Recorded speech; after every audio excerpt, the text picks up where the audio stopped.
webinar is organized by IEEE AUST Student Branch in association with IEEE Power and Energy Society AUST Student Branch Chapter. Welcome everyone.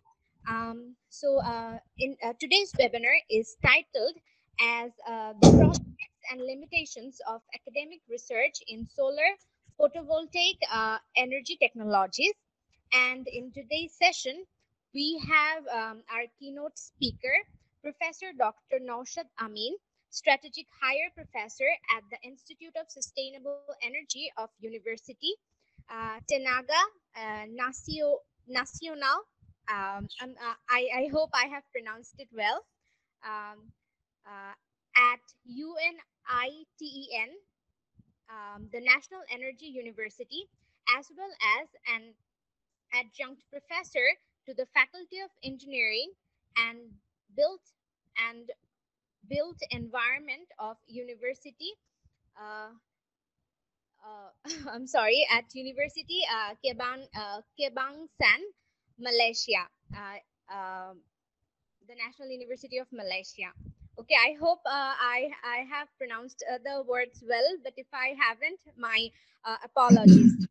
So as we start, I'd like to request Dr. A.K.M. Baki Sir, Professor, Department of IEEE, Asanullah University of Science and Technology, and Counselor, IEEE AUST Student Branch, to share a few words with us. Sir, please. Thank you, Humaira. We'll just mention a few words about Professor Nowshad Amin. My student Thoda will introduce him. Professor Nowshad Amin is a very dynamic academician as well as a researcher. And I have already mentioned that he's the younger of my classmate, great classmate. And we have another common part, that is nickname. We have common nicknames. Apart from this, my personal perception about Professor Nowshad Amin that he's a very good person. Today's reason, I will explain my reason of inviting Professor Nowshad to this webinar. First, okay, I would like to thank Professor Nowshad for coming to this or joining with us. While I was taking some preparing for some online class system, I came across a report, Global Renewable Energy Report, and particularly the impact of COVID-19 scenario in this year. And according to that report, what I have seen that there was a reduction of power demand, about 8% power demand from coal reduction, 5% from gas due to reduction of demand in industry, and 9% from oil. And total reduction maybe during month of May, total world reduction was world energy reduction demand was about 6%. But surprisingly, I have found that there was an increase of 1% demand of power from solar PV. And then I thought, okay, Professor Nowshad Amin would be a good person if we can have him. Then I knocked him and request him to participate to a webinar. So that's why we are here. Thank you, Humaira. Thank you so much, sir. Sir, without your support, this webinar wouldn't be possible. So our heartiest thanks to you. Now, I'd like to request Professor Dr. Tariq Aziz, Professor, Department of IEEE AUST. Sir is also the advisor of IEEE PACE AUST Student Branch Chapter and the Vice Chair of IEEE PACE Bangladesh Chapter. Sir, would you please share a few words with us? Thank you, Shifa. A very good afternoon to everyone. And I'd like to thank Professor Nowshad Amin for being here as the keynote speaker in today's event. We are really grateful to have you in this platform. And I would like to thank Professor Baki sir for arranging and taking initiative for this seminar.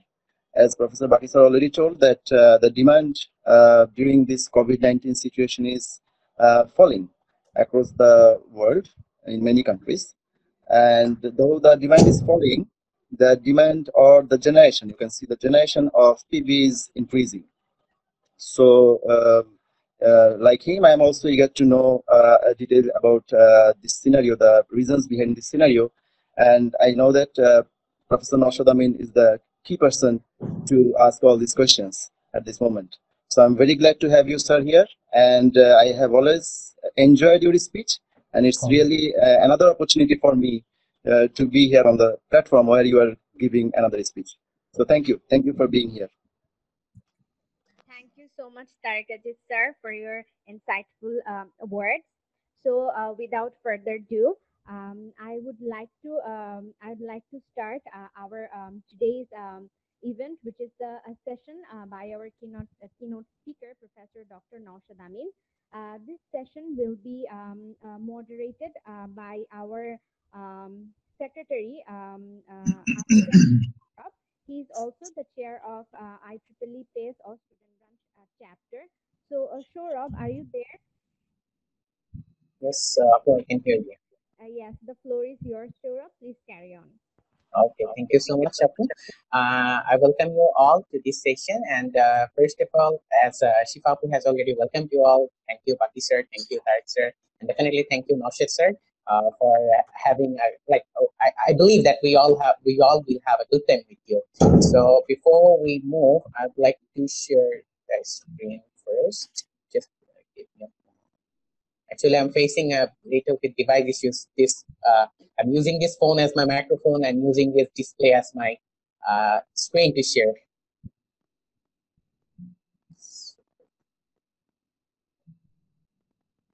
Okay. So as you may already know that our session is entitled as Prospects and Limitations of Academic Research in Solar Photovoltaic Energy Technologies. And this session is going to be conducted by Professor Dr. Nowshad Amin sir. So I'll have a brief overview on his biography now. Professor Dr. Nowshad Amin is a strategic hire professor at the Institute of Sustainable Energy of University Tenaga Nasional, which is also known as UNITEN, the National Unity University, as well as an adjunct professor to the Faculty of Engineering and Built Environment of University Kebangsaan, Malaysia, which is also known as UKM, the National University of Malaysia. Prior to this, he served 11 years in the Department of Electrical, Electronic and Systems Engineering of University Kebangsaan, Malaysia, where he also led the Solar Photovoltaic Research Group under the Solar Energy Research Institute, SERI. After the higher secondary education in 1989, with distinctions from his native country Bangladesh, he received the Japanese Ministry of Education scholarship that is known as Monbushu in 1990.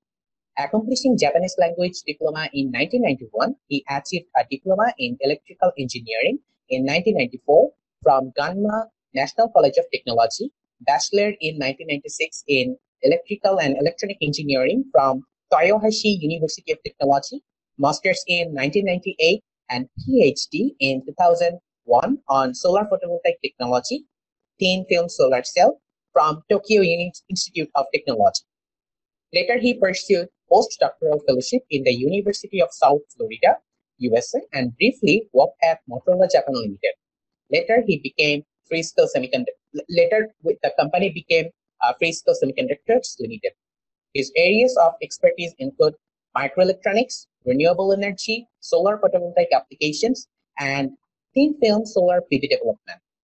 Additionally, his research focuses on the commercialization of solar photovoltaic products from his patented entities. As such, he served as the Chief Technical Officer, Director of a university spin-off company financed by the Malaysian Technology Development Center. He has been serving as the project leader as well as co-researcher of many government, particularly in Malaysia, and international funded projects. He has authored more than 275 peer-reviewed publications, a few books, and book chapters.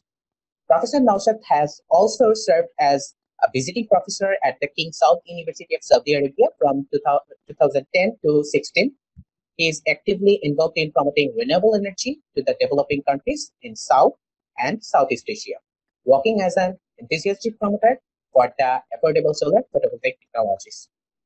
Now, I'd like to welcome Professor Dr. Nowshad Amin to take the virtual floor, and please continue your session. Thank you so much. Thank you, everyone. It took a long time. Assalamu alaikum and very good afternoon. I hope it's yes, afternoon here, and it's almost 4:15. Okay, let me share my slide first. Can you see? Yes, sir. It's being presented. Okay. Let me start with just small video clip that I made, in fact, especially for this event. Those who are for the first time are like having Malaysia as the country that you know. So some of the nearby attractions near my university. This is the university main gate. Okay, so welcome to the webinar session, and I would like to thank the IEEE Student Branch of AUST, and especially Professor Baki for his passionate feelings about me and giving me the chance to share this topic today, which is prospects and limitations of academic research in the solar photovoltaic energy technologies. My name is Nowshad Amin. As already introduced, not briefly, it was quite long, so I'll skip all those things. Before I start, I'd like to show my deepest condolence to those who lost near and in COVID-19, and also empathy to those who are still fighting. I know a lot of us already faced the extreme reality of life during this COVID situation, and still we are suffering, in fact. And Malaysia has extended its movement control until December 31st. That means there will be very limited visitors, and those who will be coming to Malaysia has to go through the 14 days quarantine in some facilities. So it will be not regular. Still it's quite tough for us. So today, in fact, as was mentioned, that everybody is eager to know about the certain issue, that why the price or demand from fossil fuel based or the energy has reduced, why the demand or the production from renewables has increased, in fact. So I'll just try to touch those things later. Let me start with some identifiers, like what I do, in fact. It's very tough to give what I do in very small amount of time. So this is the old-fashioned website that I still have. And if you go to that website, down the front page, you can find some of the professional identifiers, which is very much needed nowadays. For example, researcher ID, ORC ID, Scopus ID. So one of such, I'm going to show you how it looks nowadays. So anybody who is doing research on some particular field will be identified and will be tabulated, or will be somehow exposed in ways that how many publications you have, and what is the total citation, and what is the H index. All those things you can find there, and you can understand my kind of publications or my kind of research work, and you may later contact me for any suggestions. So just to show you, and there are also other identifiers like Mendeley, Google Scholar, and Researcher ID, which is by problems nowadays, or Clarivate. So these are the pages that you can refer to know about our research activity. So let me start with a brief introduction about Malaysia. Malaysia has two parts, East and West. It's almost in nearest. The East and West is in fact, for example, from the nearest distance, it will be around 750 kilometers, and the furthest distance will be around more than 2,500 kilometers. So they are apart by the sea, and we are in West Malaysia, where the Kuala Lumpur is located. And we are also very sunny. You can see in a day we are getting more than, in some places, getting more than 5 kilowatt hour per meter square. So quite a good field for solar photovoltaics. And we are located in West Malaysia, and Kuala Lumpur is the city. Nowadays is no more considered as the capital. It's we call it capital for business affairs. But for administration purposes, Putrajaya is the town, and we are just beside Putrajaya. Putrajaya is here, so we are in between, in fact, Kuala Lumpur International Airport and the Kuala Lumpur city. and just roughly on both sides 30 kilometers or around 40 kilometers. And the two universities I worked, or I'm still working, are quite nearby. They are only 7 or 8 kilometers apart, so I can attend both universities nowadays, going here and there. So our university is a wholly owned subsidiary of national power utility company called Tenaga National. It's in fact, although national, they write it that way, but it's pronounced as national, as same as English. So it's Tenaga National Berhad, which is the power utility company. So we are owned by that company. Like if this our DISCO in Bangladesh or Power Development Board in Bangladesh, if it owns a university, it's something like that. So it's quite blessed by many ways, because we are enjoying a huge amount of research funding from this utility company. And apart from teaching, there are institutes mostly related to the power or energy. And I joined this university 3 years ago as a special hire, like to develop their solar photovoltaic wing, because they were new in that field. So I was fetched, and still continuing, and because we have huge grant. In fact, I'll show some of those activities. So in the Institute of Sustainable Energy, we do work on solar, biofuel, hybrid renewable energy systems, wind, sustainability, etc. studies. I am, in fact, looking after this big group, solar. So in the solar group, I'm the advisor of the whole group, and also under me there are 2 different wings. This is what I created, in fact, in the last 3 years. Then I have segregated the whole research work into small groups, generation-wise and sometimes usage-wise. So we have almost 7 groups here shown, and 35 members, including postdocs, postgraduates in both PhD and master's level. Currently, we are dealing $6 million at this point, in fact. So every year we apply some internal grants, which is huge, in fact. I mean, which is more than $1 million in some cases. Then the research groups, we have every week we have regular meeting, physical meeting. That time it is before the COVID situation. So I would like to acknowledge my research groups, the small subgroups, those who help me all the year round. And also I'm being blessed to be connected with my previous university, which is University Kebangsaan, Malaysia, National University in English.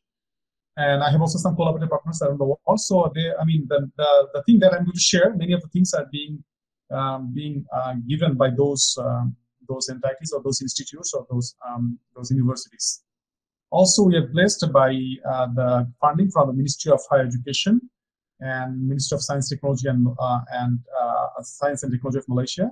So I'll be sharing some of the things that you will see about the prospects and limitations of solar PV research, especially in developing countries like Malaysia. And our group is always, we said, we have a motto that to make the earth much greener or greener by the use of solar PV applications. So let me start with the brief introduction about research and academic research. Then I'll go through, this is the agenda or outline of today's presentation. So try to stick to it, and maybe there are huge amount of slides today I prepared. In fact, I prepared for the last 1 week, because this is a different kind of talk I'm going to give. It's not as a regular talk that I give about the specific subject or a specific kind of solar cell. This is something that I have to find what is good for a new starter, like for example, any universities in developing countries, if they want to start solar PV research, how they should start.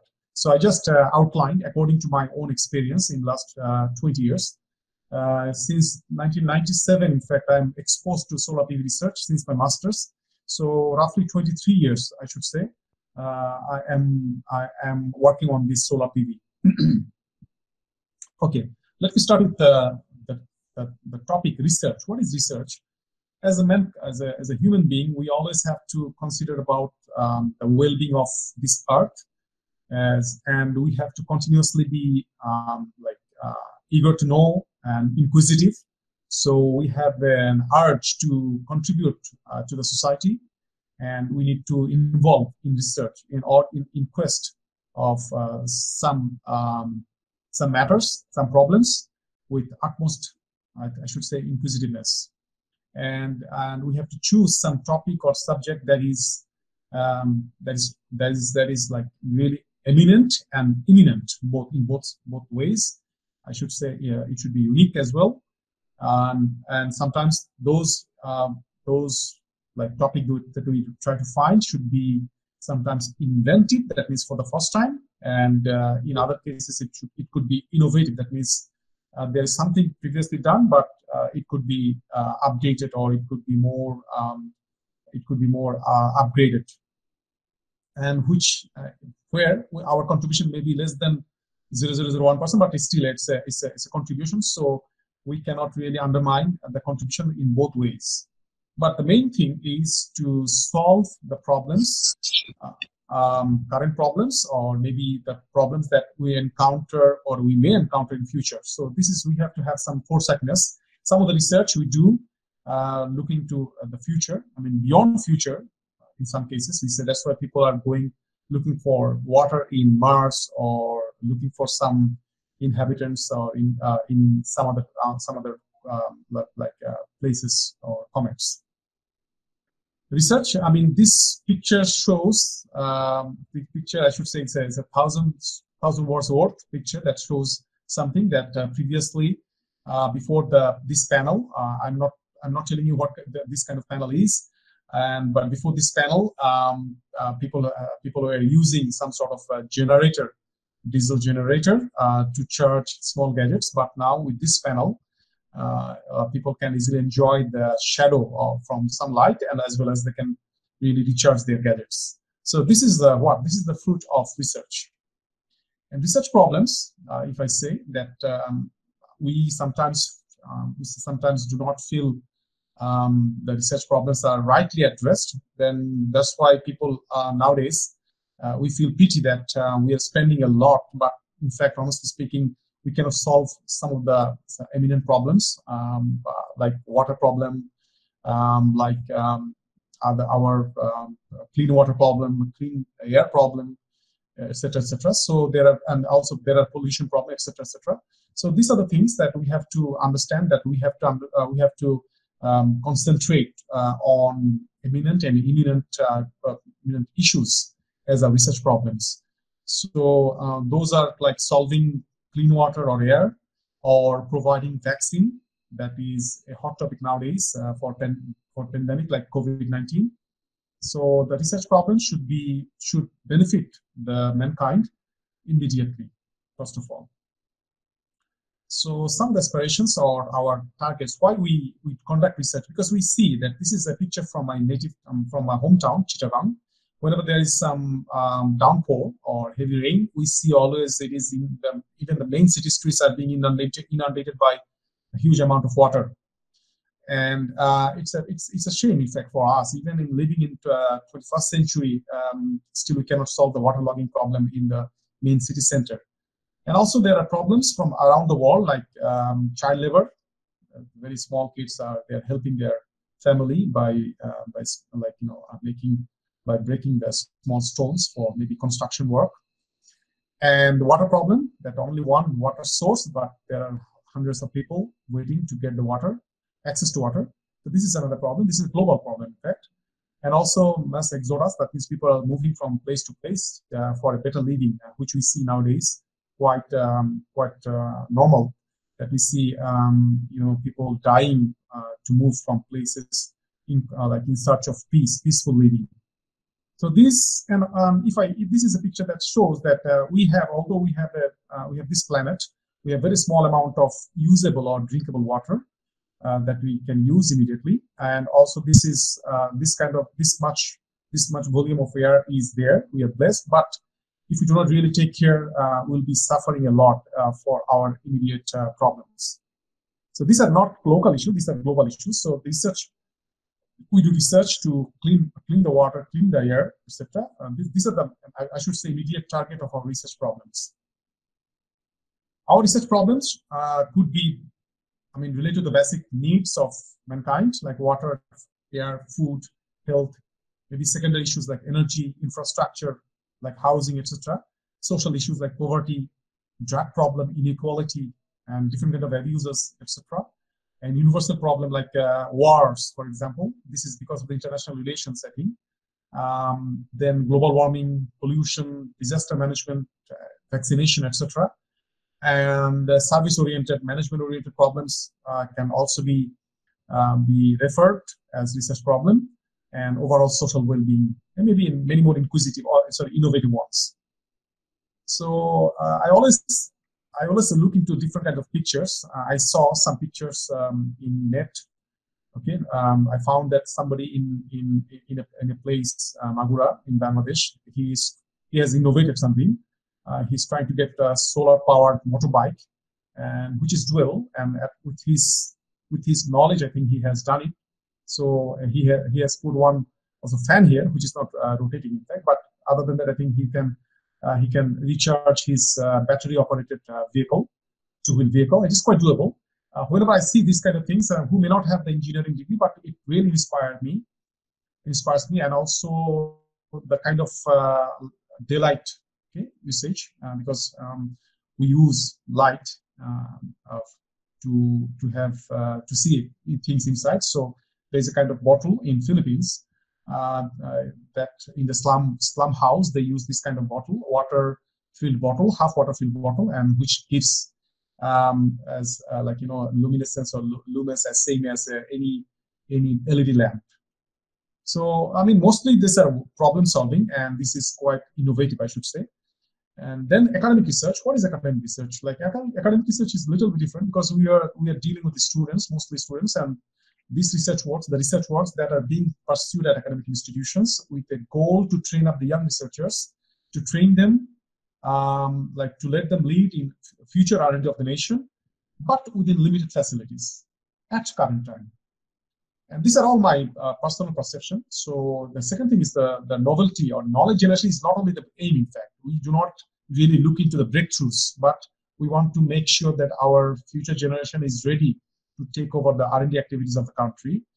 And we can create boundless R&D wings, and maybe mostly futuristic, that are not realistic at all. But still, we encourage whenever people come to see our students come to see us, say, oh, I want to do this, I want to do that, then I have to think whether I can really support him. If somebody comes to me, say, I want to go to the moon, at least I have to see whether I have a broken rocket in my warehouse or in my research lab. So that's why that's how I promise my students that how I can help in his fulfilling the dreams.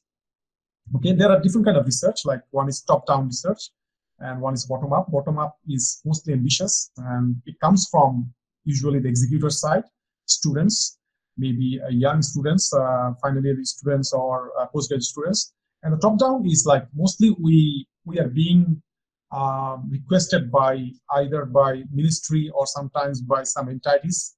Okay, and usually it is funded, and those who are involved in top-down research, they are lucky because they will be subsidized for the whole time, and there's no financial issue. But for bottom-up approach, this other one, which is innovative, inventive, or ambitious, has a little bit of worry about the research funding and personal funding, etc. Okay, how to solve research problems. First of all, we have to fix some objective, maybe up to 3 in our limited period of time. This is about the academic research because we do not have that much time. For masters, we have 1 to 2 years time. For PhD, 3 years time. And for final year project, maybe 1 year time. So we have to fix accordingly our objectives. Then we have to put some hypothesis, which is, I wrote here this way. Then we start executing those through some experiments, whatever it is, with our limitations. Then analyze initial result and decide or feedback to the hypothesis, change the course, and then if I am lucky, then maybe I can conclude my research within the limited period of time. But it needs, in fact, strong motivation. It cannot be done without motivation. So far until now, we can find that for any research, we must understand that we have to find some novelty in terms of innovativeness or inventiveness, and we have to find out some niche area, research niche, that means which is maybe related to environment, related to water, and related to some research problems that we are facing at present, or we may encounter in future. And also maybe we can think globally, but we have to act locally because the place we are living is my playground. So we have to be careful that we do not target something which we do not have access. Then we have to find out our strength, because we need support. We need, for example, support like library, even online library. We have to have the access to the laboratories, etc. So those things must be understood in the beginning. Then, if possible, then make a group of people, maybe from different institutes or different countries, if possible, to give some more essence to your own research, which could be in the postgraduate level research. And in supervision level, we have to guide the students or young researchers so that they will never be demoralized or never be like crushed by our pressure.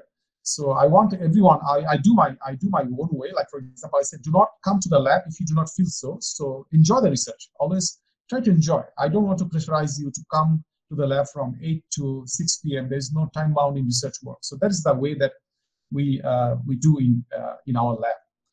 And there's no magic, no luck in research. We have to give effort. Nothing will come out from zero. So everything there is, you have to give the effort to the most to get something out of it. Okay, let me start with the research niches, for example, and bring to solar photovoltaics. The research niche is global warming. That means, research topic is global warming. That global warming is being promoted in the last 100 years or so. And the icebergs are melting in North Pole and South Pole. And in atmosphere, the carbon dioxide level is, I think, well over 400 ppm, which crossed in 2014. So all this phenomena created this global warming issue, and also for that the conventional energy supplies, through fossil fuels, are being blamed. So we have to look for alternatives. That's the beginning of looking after alternatives. I'll come to that point.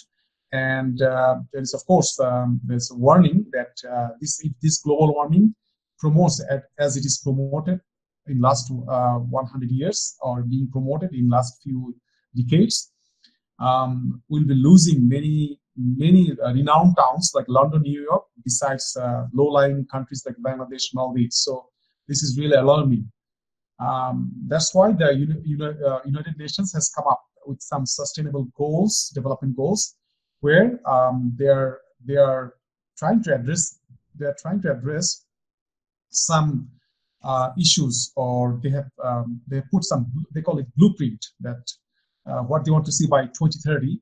So there are 17 of those, and one of such is clean energy, to provide clean energy to the whole world by 2030.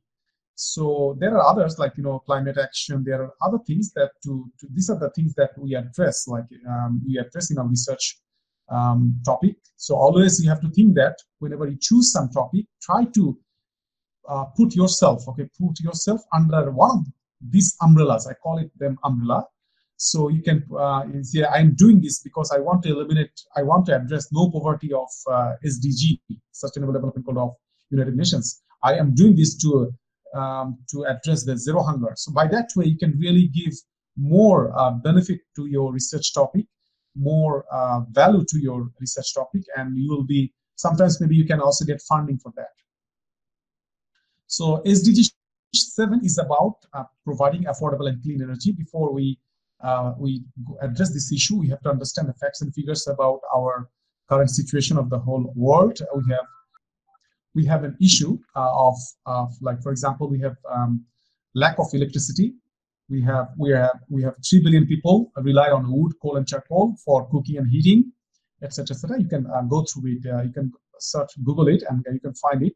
So these are the facts and figures. For that, the SDG 7 targets that by 2030, whatever policies, globally they're taking, or locally we are taking as a country, we must ensure the universal access to affordable, reliable, and modern energy services. Okay, and also we have to ensure that everybody gets this energy in an affordable way, and also in an environmental benign way. We cannot destroy our environment any further. So the choice is renewable energy resources. Renewable energy resources are something that comes continuously from the nature and continuously being replenished by the free sources like sunlight, wind, rain, tides, wave, geothermal, etc. And knowingly or unknowingly, we found that in 2018, 25% of the global energy consumption came from renewable energy resources, where wind has, in fact, massive part, apart from hydro. Hydro is also considered as a renewable energy source because the water comes, it's a natural blessing. The properties of renewable energy is like it's a secure source. That means it's a local energy source. You do not have to depend on other countries for its supply. It's environmentally benign, while it is producing whatever energy we need, and it is there for long. It will be inexhaustible. It will never be finished, or it will never be exhausted.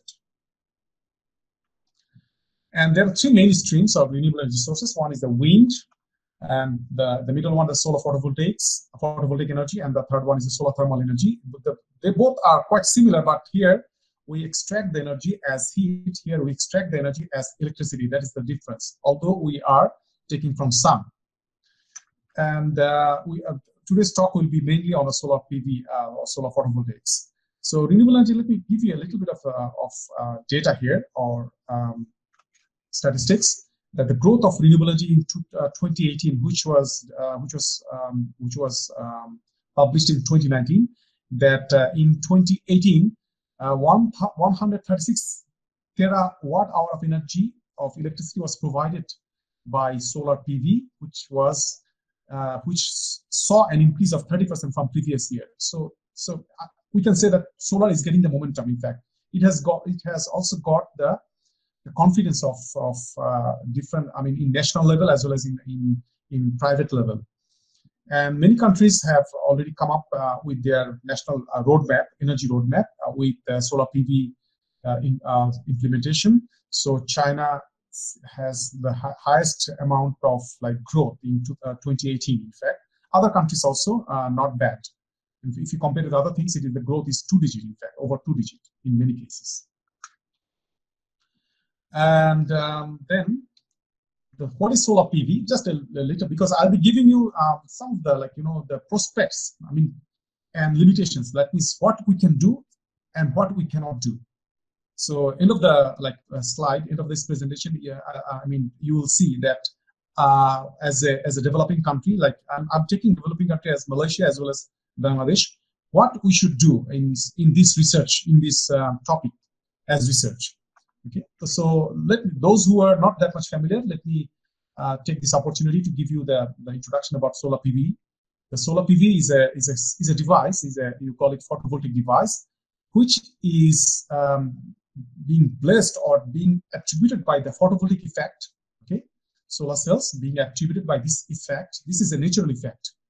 Okay, whenever sunlight strikes on some material, so the photovoltaic effect happens. That means some voltage is produced, and we can get this voltage as electricity out from the device.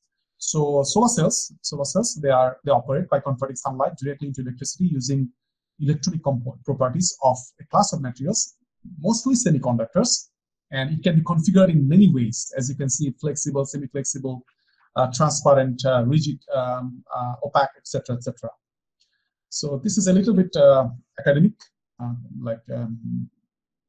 definition. Solar cell is a semiconductor device or large area PN junction, which allows light to come onto its surface and which produces electricity carrying charges, and we can extract it to external load and we can utilize it.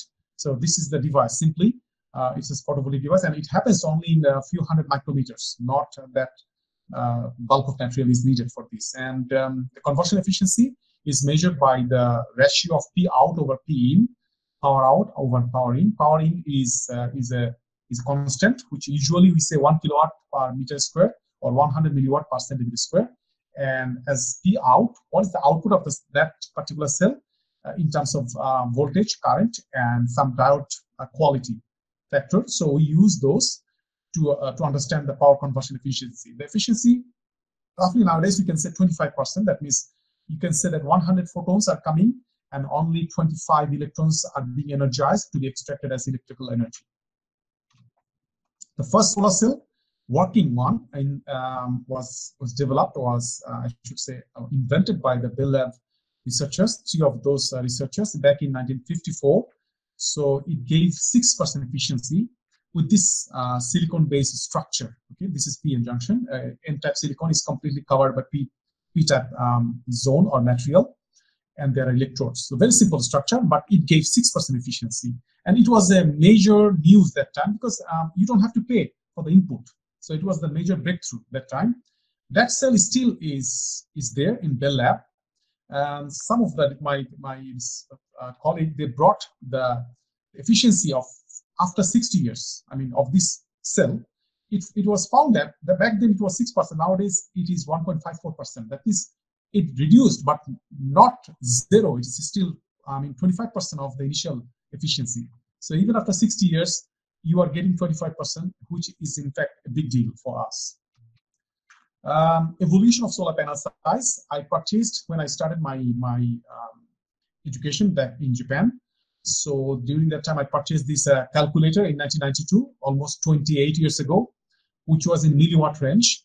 Believe it or not, which is still with me and which is still working. These buttons sometimes are malfunctioning, but this is working because still I can work at home, like without any sunshine, even at the day, I mean, with the diffuse sunlight in my room. And that was very in milliwatt range, which became like this big, and we can make much bigger also, but usually because of handling those panels by a single person, they restrict to some size, like one of the sizes is called 400 watt, and even I saw sometimes 460 watt peak. That means this solar panel, if it is in the mid-noon under sunshine, it will produce 460 watt hour in an hour. Impact of solar PV technology. You can see the oil-rich countries are now turning their attention to PV, and Saudi Arabia, Dubai, they are all now installing large-scale solar farms. Solar can be utilized for for this kind of yacht that made a round-the-world trip in last decade, and also some of these applications, the plane or small plane, which in fact made a voyage around the world in 8 months. But it was like it was a journey. I mean, after every some shift. So solar PV itself, I showed you renewable energy, but how about the solar PV? Solar PV until 2019, it is expected that 620 gigawatt peak has been installed, which means we have replaced 620 nuclear power plants that Bangladesh is planning. Those are 1 gigawatt peak level. So you can say solar, until now, the solar installation of this much has replaced 620 of nuclear reactors for electricity production. So it is we can say that it's quite a significant achievement for mankind. And the price of electricity from solar PV, we usually show by LCOE, levelized cost of energy. So back in 2010, it was 0.36 US cent per kilowatt hour, but 2017, it came down to 0.1 US dollar or 10 cent, okay, which is roughly 8 Bangladesh taka per kilowatt hour, which is quite comparable with other, electricity from other resources, like, for example, biomass, geothermal, hydro, etc. So now, solar PV is no more expensive, although it was supposed to be expensive once upon a time. Almost 10 years ago, it was 5 times expensive, but now it's quite cheap. So there are different ways to categorize this solar cell technology, but I categorize in this way. I put generation-wise, and this generation-wise classification also correlate with the material being used inside. For example, first generation is mainly crystalline silicon-based, and it is 200 to 500 micron thick. Second generation is thin film solar cells, which is compound semiconductor-based, and which is roughly 1 to 10 micron thick. And there are third generations, which is a versatile, like Plus, which has dye-sensitized solar cell, organic perovskite, and so many different options. Today, I'll just explain a little bit about this. And one of the things which goes on the other side is it's about the application research or application things like controllers, inverters, then like solar farm, like for example, grids, how the solar farm should be configured, etc. So you can categorize this solar cell technology in material, like perspective, as well as in some utilization, or like for example the how you utilize those things. These are the solar panels that are in market now. Mostly first and second generation solar cells, silicon based. You can see some of the silicon based solar panels, and second generation cadmium telluride and CIGS. These are the second generation solar panels shown here. Now I'll show you the research fronts, the current research fronts of PV. Okay, so first of all, I'll be talking about, as I said that I have shown the classification of generation wise. So I'll be starting with the first generation solar panel, which is, first of all, I'll start with the application, because there is a cause for it, because people, whenever they start, okay, it's very easy to start from the application. You have a solar panel. Now, how you use it? I mean, it's as simple as that. So I will start that way. I'll not introduce from the generation wise first. Let me start with the first this PV application. What can be done? What I have done in my last 15 years when I came to Malaysia for the first time, whenever there was nothing. So how I started. So before I show that things, let me show you the basic configuration of solar PV systems for house applications. For example, for house applications means for house electrification purpose. So there are systems called standalone system, which has PV, then battery, and the load with some controllers. Hybrid system, it has also genset, means some sort of generator, diesel generator with PV, and grid connected, which is most common nowadays. You don't have battery needed. You just whatever electricity you get from your rooftop, you just sell it to the utility, and later you buy at the same rate or at higher price or lower price from the utility. So these are the three main streams of PV systems for house purpose. The first one, which is more common in Bangladesh, for example, in rural areas, you can see solar panels, because they're not electrified yet. Like we see, they do not have access to the electricity or national grid, so they can have one or two panels, or even single one panel, which I call heart of the solar system is the panel. There's a controller which I call brain, because this controller is the one which is deciding the, for example, charging, discharging of the whole system, or how to run the system. And there's a stomach called battery. This battery, the charge is stored, and we use only from the stored charges, okay, through some inverter, some electronic device. So this is a very simple way to understand the PV system, solar home system. And mostly in Bangladesh, in rural areas, you will see that this is called off-grid system also, as well as. Then there is another system which is quite common in developed countries, because they do not have any power outage problem, but they put solar panels. They want to utilize their rooftop as an energy generator. So what they do, they just simply sell it to the utility, and they use it first for their own purposes. But if they have access, they can sell it to the utility. So this is another way, and it is in Bangladesh also. It is now permitted recently from 2019. I think it's okay. Now you can connect your PV system to the grid, and you can make some business with the power utility companies. And I started with in fact the balance of systems. That means the charge controllers of PV inverters or grid tie inverters. So I'm showing my early stage of research career here. That time I started with making solar, controllers, charge controllers, different kind of controllers, like using fuzzy logic, etc., etc., and also trying to attend some of the competition using those, So charge controller is a very smart, as I mentioned, it's a brain of the solar system. So it gives a good charge controller can really sustain a solar system for 10 years until, it dies. The charge controller, and sometimes it has a longevity. The solar panel has more than that. Then there is also inverter. Inverter, whenever you have AC applications, then you need inverter in between charge controller. And if you have grid connected systems, that you don't need a charge controller, you just simply connect to the grid. Okay. So what I did back in the past, I after doing my PhD in Japan and doing postdoc in USA, when I entered Malaysia, there was nothing, in fact, no activity of research in PV. So I started making with the chargers. So this is my first product, and also it is patented in Bangladesh, and I have, I think, sold a few pieces in Bangladesh as well. So putting some small controller on the backside of a 5-watt peak panel, like this way, and which could be used for this kind of like hat for farmers. Yeah, any kind of controllers, I can resize the controller according to the needs. So this is application, in fact. So anything can be done by making some different kind of controllers, and also made some controller for laptop charger, and which is also a good product. So I mean, I have a panel, solar panel, which is exactly same size as a laptop display. I can store it in my laptop bag, and whenever I need, I can put it outside.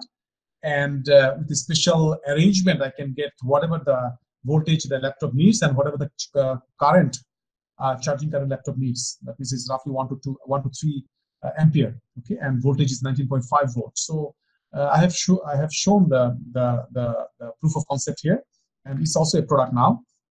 And also I did something back then. Drone was not that familiar. Nowadays drone is quite familiar, but back then it's 2010 or 11. Okay, drone was not very prominent. So I also made some portable filter, water cleaning filter, because during the flood and during any sort of natural calamity, we have water problem first. So I put a solar powered water purifier, which is very simple. And we also trying to develop the, right now I'm using some sort of customized filter cartridge, but we are doing our best to make our own filter. And this product has attended some competition in Vietnam, in ASEAN country, and it became the second, in fact, that time. So there was some appreciation. And also for Bangladesh, I made this kind of easy bike hybrid charge controller. But the person like whom we are working with, they are no more working with us. So still it is free. Anyone can take it and for their purpose can start business as well. Okay, we are quite free. So we made a controller which we can just install in maybe a half an hour or 1 hour by making some special arrangement like we did here. You can see here.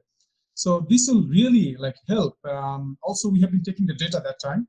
So it will help, like at least the easy bikes that are now being charged by normal utility grid, which is another, I should say, it's a huge new kind of load for our electricity suppliers.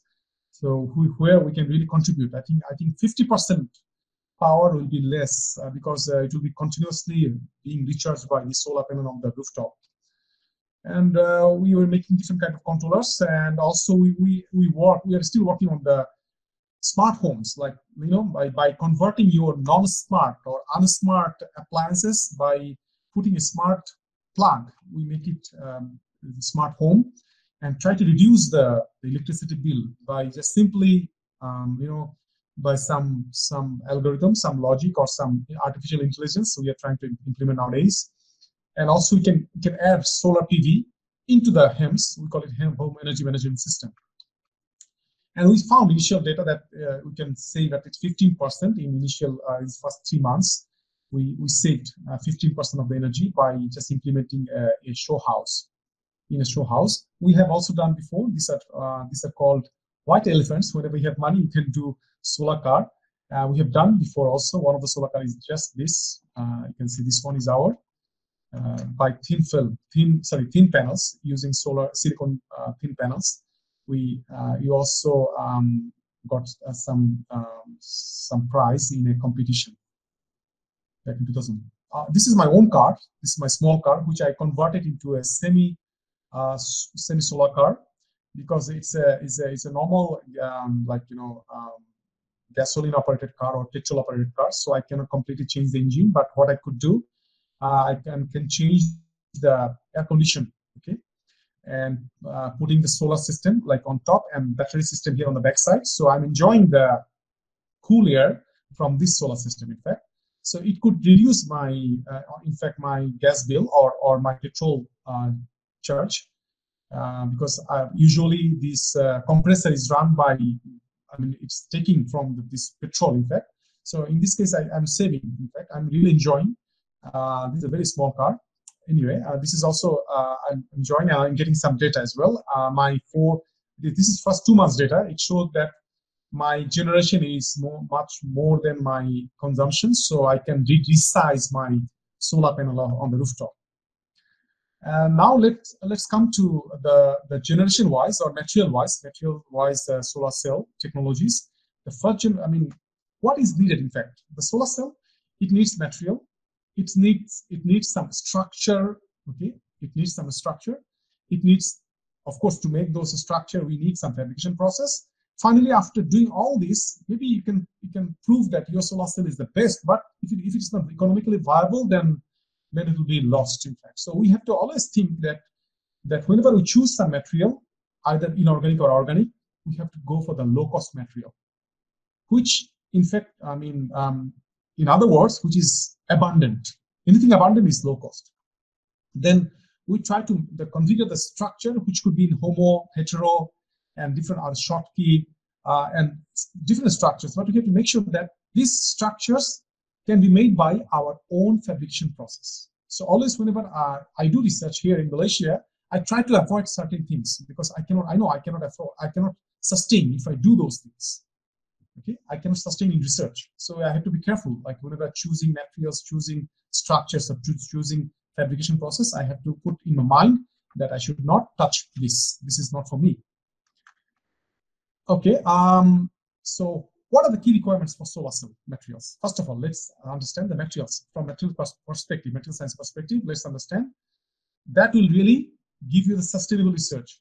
Even in Malaysia, I'm sustaining and surviving. I should say surviving last 15 years. Because of maybe my smart choice of materials. Okay?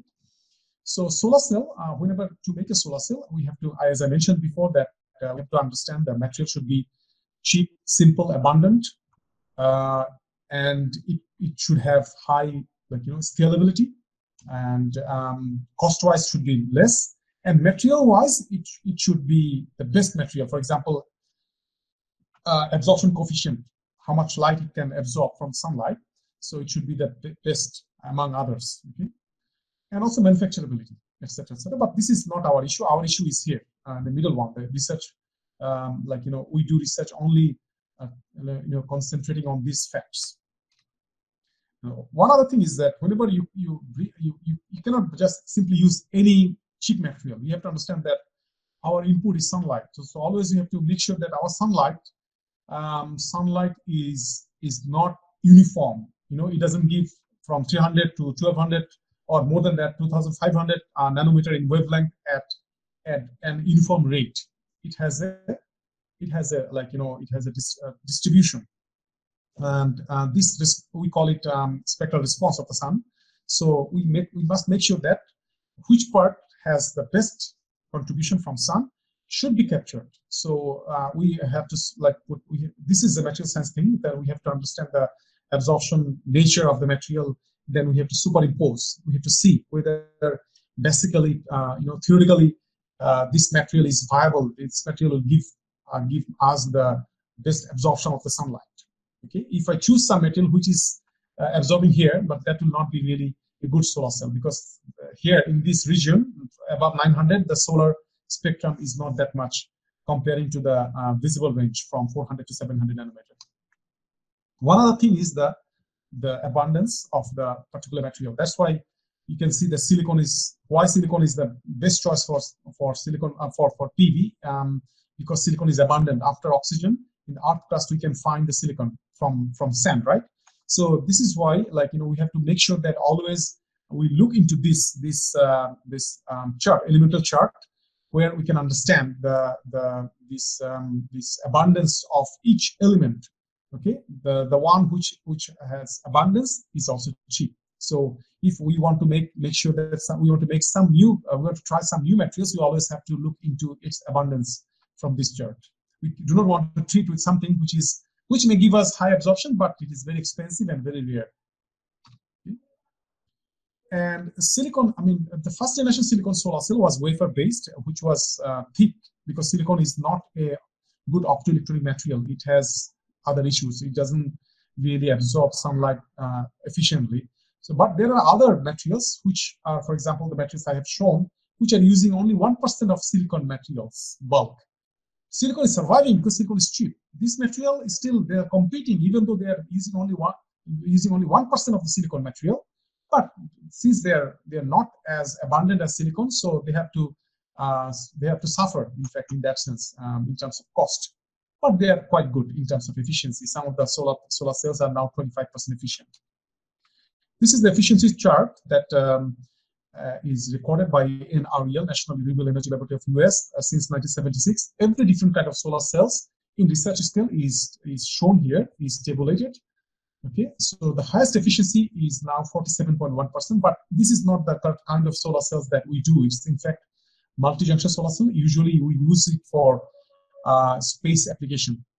Okay, and there are other kind of the terrestrial application. That means the one that we use is roughly around 25%. This range below silicon and this other thin films.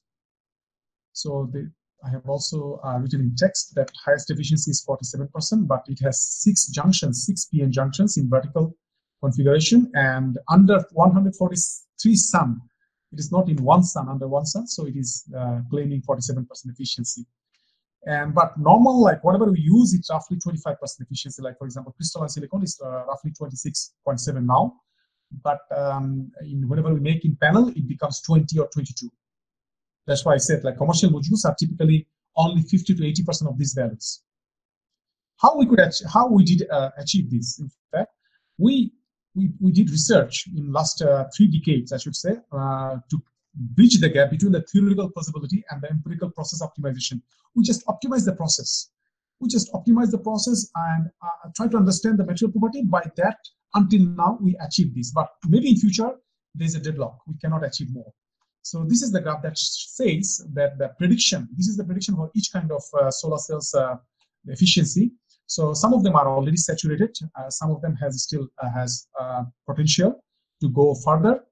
So more or less we have come across, in fact, we are following the trend of theoretical, like efficiency of each kinds. Now let me show the brief introduction about the silicon solar cell. Silicon usually we use from wafer is sliced. Then from wafer slice we make panels. Then we have 2 different processes from how to make the cell and how to make the panel. So we can also produce solar panel in our facility. And historically, silicon started 1954, and up to now, it's 26.7% efficiency has been achieved from the starting 6% efficiency over the last 50 to 60 years of time. So pretty much this is saturated. So this is first generation solar cell, and the solar panels are also taking 90% of the market share nowadays. This is the one, the highest efficiency solar cells. I'm showing this quantum efficiency graph. Okay, so what could be done in future? We can do light management. We can improve the quality, or we can do something about the interfaces between the layers. These are quite what we can do. That, as I mentioned, that as for research, we can do a little bit more, because theoretical efficiency for silicon is around 28%. So we try to do this advanced texturing. We try to make the silicon surface more rough, so that it can absorb whenever light or photon goes in, cannot go out. It will be absorbed by a total internal reflection. And we have made some of those. We have made this kind of also texture surface, and we found that comparing to a normal silicon solar cell of this efficiency or this current, for example, 0.042 milliamp current, it increased to 0.05 milliamp current from that cell. So by making the surface, we can gain in the current, which also is related to the efficiency. Also, we can mimic some of the natural things, taking lesson from the natural leaves, okay, and their structure. We can try, which we tried in our facility. This is one of my students' work, and the students showed that by making those nanostructures, we can gain in current again. So we can, although not optimized, we can gain in current. We can gain in current, and which is finally showing high efficiency compared to others. Now let me show introduction about these thin films. Thin films, they're blessed by absorption quality, so we do not need that much. We need only 1 to 10 micron, but there are not that much candidates.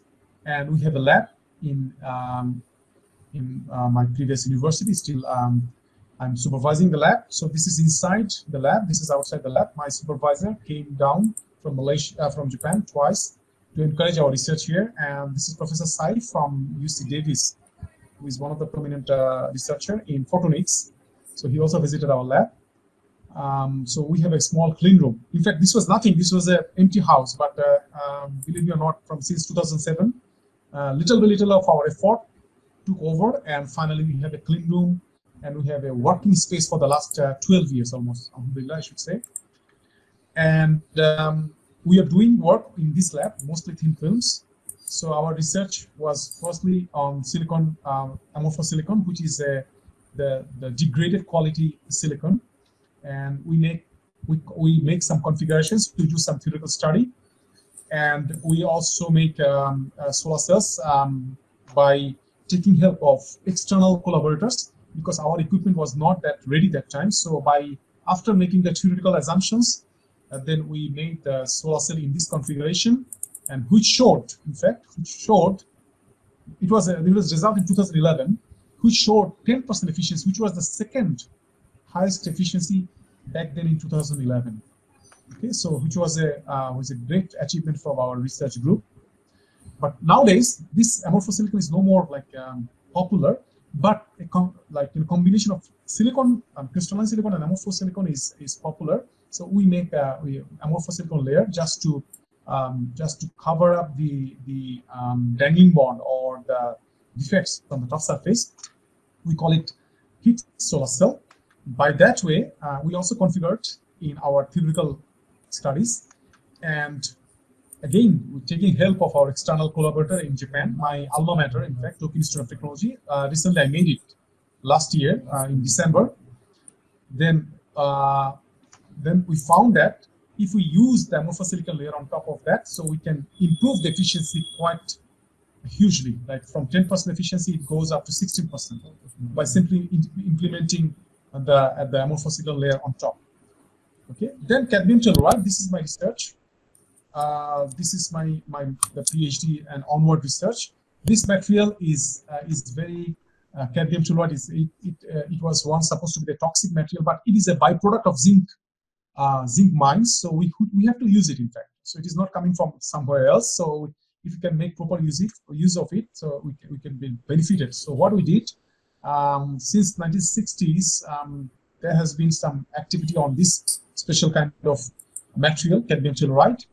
And throughout the last 2-3 decades, the efficiency went up to 22%, which is unbelievable, in fact. And this is my own work from my master's and PhD research. So this is the configuration of the solar cell of cadmium telluride. We have glass, and on top of the glass, we have several different materials, 1, 2, 3, 4, 5 different materials, like deposited. We call it thin film deposition. So in my case, I achieved, in fact, 15.3% efficiency. And still, there are a lot of things to be done. We can change the substrate from glass, plastic to metal, and we can change the TCO, transparent conductors oxide, by different materials, window layer, different options, different processes also. So if you make a permutation and combination of this, like material and configuration plus process, so there's a huge thing to be done, in fact. So that is the research opportunity. So I just sorted out some of the special things, how to improve the efficiency further. So this is some of our hypotheses. And in one of the hypotheses, we reduced further to 1 micron, and we got 11% to 8% efficiency. Still, we are working on it. We are making different kind of thin films of different kinds. We are constantly characterizing those. And one of such a structure also got 10% efficiency, and which was published in a very good journal of our field, Solar PV. So we gave a like oxygenated cadmium sulfate layer, which you can see here. So it contributed in the leakage. Then CIGS. This is the one that we are doing right now. We have a big budget for this one, $6 million. Huge budget from our parent company to establish a big lab for this special kind of materials. So this has huge, in fact, prospect, like it can go up to 28% efficiency. And it has, of course, problems. The problems are our scope, in fact. These are the research scopes. These are our possibilities or potentials. So we have decided to go with this structure. Our lab is underway now. And this CIS solar cell uses only, like, what you can see that it uses this much material, it uses only this much material. Okay, so it's really, really it is connecting to the huge cost reduction. 1/110 of a material is being used. And this absorber material, which is a quaternary semiconductor, and if you change the, if you change the alloying, you can play with its energy band gap, and also play with the lattice constant. So this lattice constant also decides the next layer, how the compatibility is okay, for the other layers to be deposited on top. So we are making, we will be following this process. Like, for example, we have a glass substrate. We start with molybdenum sputtering, which is a physical deposition process. Then other materials, elemental materials sputtering. Then some special process. Then finally we'll make this. And one of the company in Japan has succeeded in making this solar cell into commercialized one. And they are the one, in fact, champion now, as 22.3% efficient solar cell they have claimed. Oh, and one other, we say this is the cousin of CIGS, copper, indium, gallium, selenide solar cell. This is called CZTS, copper, zinc, tin sulfide, which is a low-cost version of the other one, because in other solar cell, gallium and indium is a little bit rare. So how to reduce the cost by replacing gallium and indium with the zinc and tin, which are a little bit less expensive than the previous two. So this material has a limitation of efficiency, but still is cheap. That's why, and it has also problem, which is our research scope. And this is the beginning of the journey of this CZTS solar cell in 1997 in Japan. And this professor is one of my good friends, and he also taught me how to make this like efficient, like up to 6%. This is what he got, Katagiri. So we know the know-how, and also we are now replicating those technology in our lab. This is the way that we are producing in our lab, but we reached up to 4% efficiency. You can see here 3.938% efficiency by this configuration.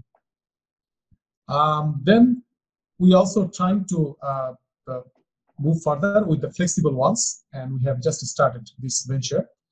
So now let me show you the comparison among the thin film solar cells. Efficiency wise, quite neck and neck with the multicrystalline silicon. Multicrystalline silicon is 21.9%, whereas the thin films, the mainstream cadmium telluride and CIGS, are over 22%. Okay, and this solar cells has the temperature coefficient much less than silicon. So this is one of the good things about it. It will not degrade at high temperature, which is the main problem of silicon technology nowadays. In the lab, it is good, but in the outdoor, they show deterioration much faster than others. Again, I'm showing the crystalline silicon solar cell is the best case is now 26.7. Anyway, this is one of such kind. So the gap is minimized with the second generation solar cells. Second generation solar cells is much cheaper. I should say it's cheaper than silicon technology, but it suffers in initial efficiency, but over in the outdoor or in real use, it is much better. We call it yield. Yearly yield has proven much better than silicon. And now about the third generation options, there are many options. Okay, we have to one assumption by Professor Martin Green from University of New South Wales. He predicts that we can go up to 74% efficiency. Okay, if we do with single cell, of course we have limitations, but we tandemize, we put vertically few PN junctions, and also apply hot carrier kind of concept, then we may go up to 75% efficiency, which is in fact like theoretically possible maybe at this point, but maybe who knows, in future maybe may be realistically possible also. But I will show you some of those third generation solar cells now in research arena. Not any of them are in commercialized stage yet.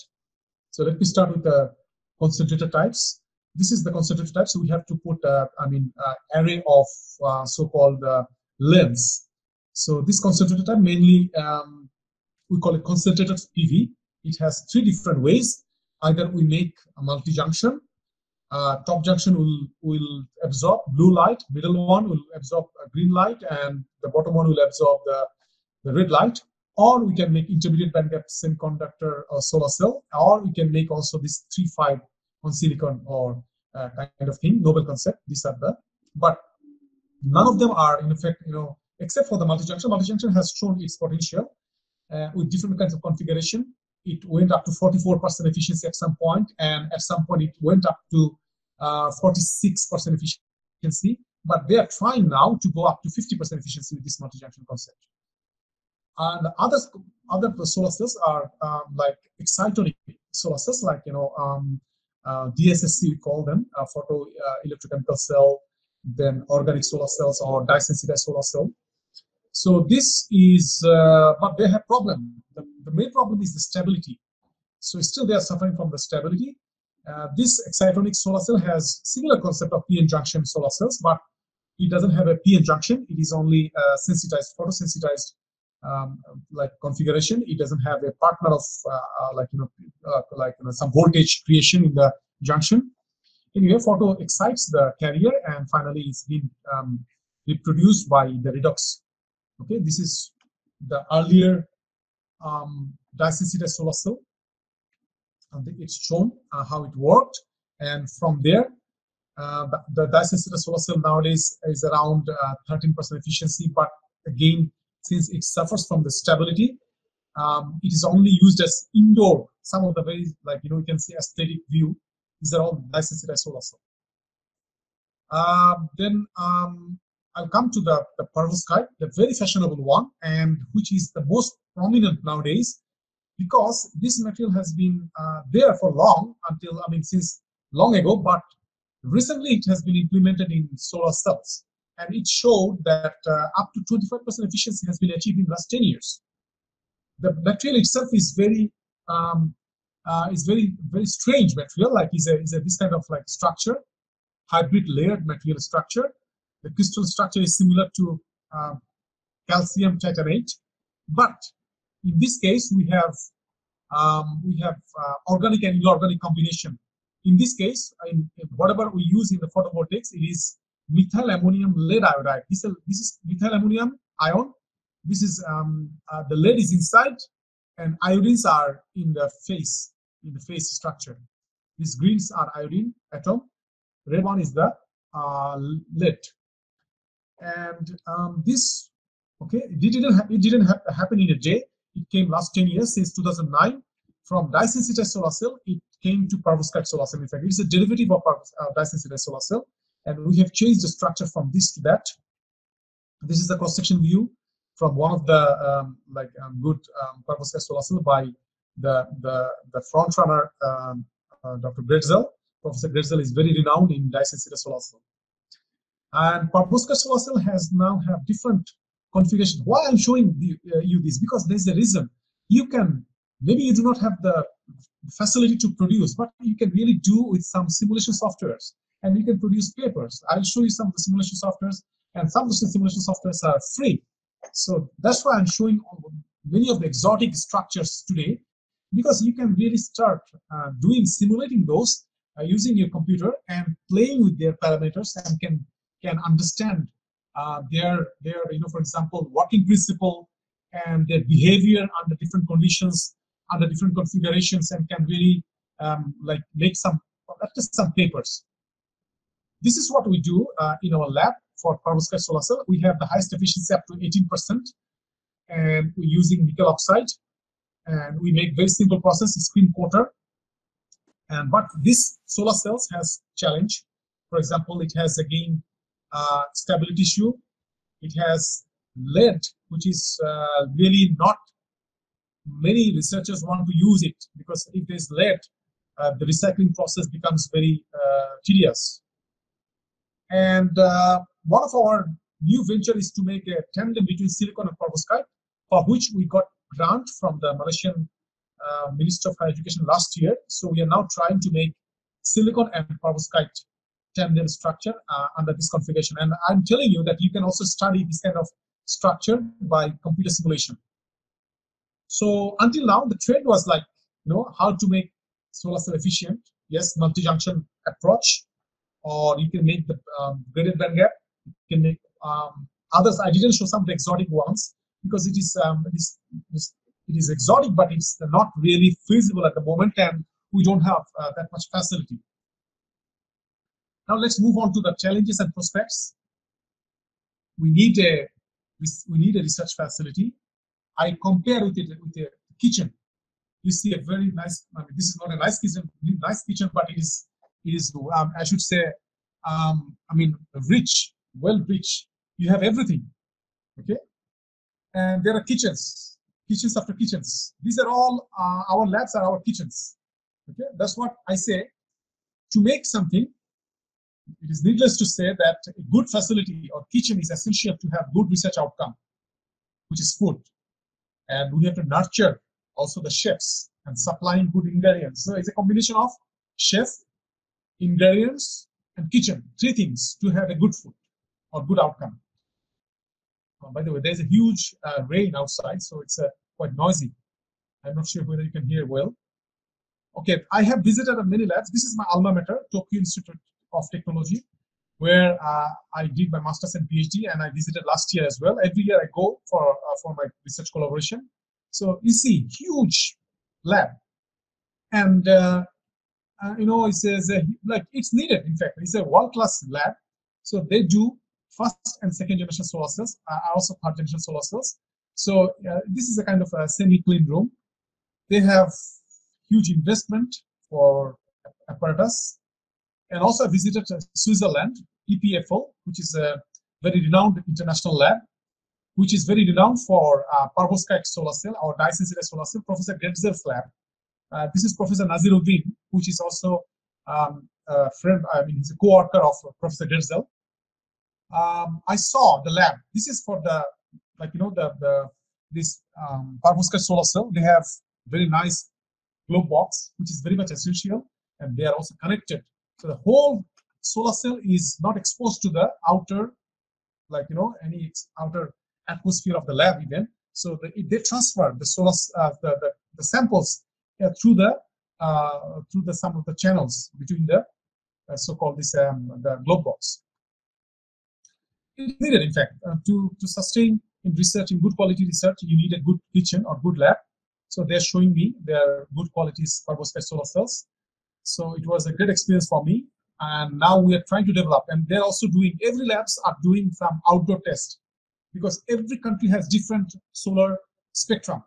Although world has an average, but every country has different, maybe different. So they're also doing some outdoor testing, which is also needed for Bangladesh. This is a lab in Malaysia. So I visited this. This is a IC fabrication lab.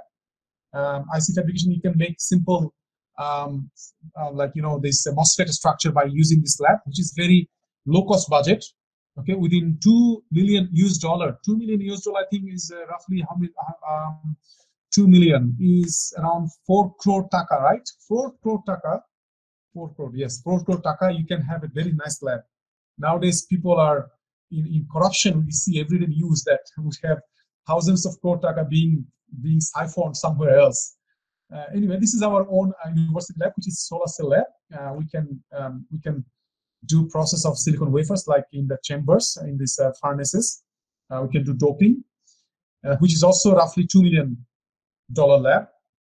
And we have also recently included one silicon ingot puller. This is the ingot puller, because we want to make our own silicon, which is a very ambitious research, and which is not sustainable, I should say, because each time we have to we have to consume around 6 lakh BT taka, Bangladesh taka, and which is not sustainable. I mean, you want to change the doping concentration, all those things. And this is the lab. I was much younger then. It was in 2007. So this was a lab which was very, that time it was a messy one, but little by little. Now, whatever you see, it is, I should say, it's my passionate, like, you know, effort. Every single thing here has come through my research funding. I wrote different research proposals, everything, even the stand fan. Nobody is going to give you anything from zero. So everything I wrote research proposals, and alhamdulillah, now it's a running lab. In UKM is the only running lab which is producing regular students and regular papers. which is also a class 10K clean room. And in the clean room part, we have very sophisticated equipment like MBE, molecular beam epitaxy. We have a multi-gun sputtering, we have thermal evaporators, etc. So in a very small area, we can do research. We can do thin film research. And in future, where I'm doing now, I'm now making another lab, which will be much better than the previous one, and we'll be having all those, but very sophisticated kind, the new kind of things. So this is in our purchase list, and within 3 months, inshallah, the lab will be ready. We also sometimes develop our own apparatus, like you can see one of the apparatus, such apparatus here. And for third generation solar cell, I have shown here the whatever we need for, especially for the chemical. These are for the chemical lab. Those who are from chemistry background, they need this for dye-sensitive solar cell or perovskite solar cell. And for characterization, we need the common equipment. At least we should have these 6 in hand to do the characterization of materials as well as the solar cell. I have tabulated something, but I'll go real quick that how much money is needed for first generation solar cell, second generation solar cell, what is needed, third generation solar cell, fourth generation, which is like so-called very exotic one, like hot carrier solar cell, all those things, and nanotechnology related things, application research, and device of material characterization. So all those, if we tabulate, we just add, roughly we need 40 crore BD taka just to buy the equipment. If you add 10 more crore taka for a facility, roughly by 50 crore taka, you can have a very nice facility where you can accommodate first to third generation solar cells plus material science research plus characterization research or application oriented research. This is the money you need. But now, okay, maybe the money at one shot is not that easy. Like me, like I went through very hardship in my research lifetime here in Malaysia. So the reality, let's know our reality. The first reality, economy. Okay, we do not talk about the GDP growth. GDP growth does not make any sense. We have to talk about the GNI. So let's see the GNI, R&D investment of the country and researchers in the country. So these 3 combinations may promote, may boost our research inquisitiveness, okay, in developing country. So let's look at the data that I got very recent from World Bank. So this is the data for some particular countries. For example, Bangladesh, the GNI in 2019 is 5,190 US dollar. GNI means gross national income, is the per capita, is the dollar value of country's financial income in a year.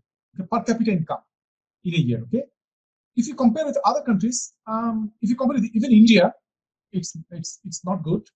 Okay, but even India has this slightly better than us. But India, because of the, they have very good system curbing the corruption. They are much more like I should say research matured country. So this is one of their achievement. Even though their GNI is slightly better than us, but they are much more matured in research culture. This is about the GDP growth, which I really do not want to. GDP growth is Bangladesh 8%, but it really doesn't mean anything. Other countries have less GDP growth, but they have much more matured, I should say, like matured culture of everything. This is about the R&D expenditure of any country. Usually it is said that a country should spend 2 to 4% of the GDP for their R&D. And I can say that, for example, the countries developers like Japan, Germany, USA, Singapore, they are spending in that range, 2 to 4% of the GDP. Other countries, Malaysia is quite good. Nowadays is more than 1%. Okay, India is less than 1%. Thailand is also less than 1%. How about Bangladesh? Okay, I could not find any data, but what I found that in last year, the Bangladesh UGC has given 68 crore taka, which is 680 million BDT, as a whole research budget, which is very meager, in fact, very small amount. How about the researchers, number of researchers in the country or involved in R&D? Okay, if you see, Singapore has per million people. Million means 1 million means 10 lakh, right? Per 10 lakh, Singapore has 6,658 researchers or R&D. That is those who have master's, PhD, and those who are involved in the R&D. So Singapore is the highest in number. Other countries are also having some smart values. And how about Bangladesh? There is no data for Bangladesh. Okay, India has only 110. But if you talk about the 1.2 billion people of India is quite huge. In fact, 110 is huge altogether. Now, research opportunities on PV. PV photovoltaics I have shown that different kinds of generations, each one has a lot of unanswered questions, sometimes in efficiency, sometimes in stability, sometimes in cost. So there are many research firms can be dealt with this from now on. That means we have a lot of things to do. So I have shown here some of those that, like, some of the structures. Maybe you can do multi-junction. Maybe you can do new materials for perovskite. So for a quick starter, I have shown this. This is my own slide. That PV research can be categorized into 3 different classes. For example, system-oriented research. If you want to do PV systems like microgrid or even home system, okay, solar home system, or even like grid connected systems or solar farms, you should learn these softwares. These are downloadable. You can download it for free. Some versions are free. Some maybe you have to pay a little. At least you learn how to do systems by using these softwares. Okay, and we learned. In fact, we have to deal with this for some reasons. Then the second one is device research. There are many options. These many options I'll show you in the next slide. And for material research, now this is new. So now we are trying to develop, okay, the materials not by physical things. We are trying to develop by using computer simulations, but like first principle calculation, DFT, differential Fourier transformation, all those things. Okay, quantum. There are some softwares called Quantum Espresso, BioVia. Okay, you can Google it and you can find that how to make new materials which will be having high absorption coefficient and which will be having quite good spectrum matching with the sunlight. So this is one of the new trend, okay, for materials research, which will include AI, artificial intelligence as well, machine learning, all those things. So you can, without having a the hardware lab, if you have a computer with a high speed, then you can run those experiments to make new materials. Anyway, let me show you the device research now. These are the softwares available. Also, these are the softwares. Most of them are free, in fact, and developed by some of the universities. So you can Google and you can download the softwares and you can start learning, and you can also use it for own research. So this is the quick start for any of the developing country researcher in academia. So what we did here in Malaysia also, whenever we didn't have a lab until 2008 or 9, we first 3 or 4 years we used this simulation, especially AMS. Some of our good papers also are from AMS, utilizing the AMS software. What we do in the software, we just use their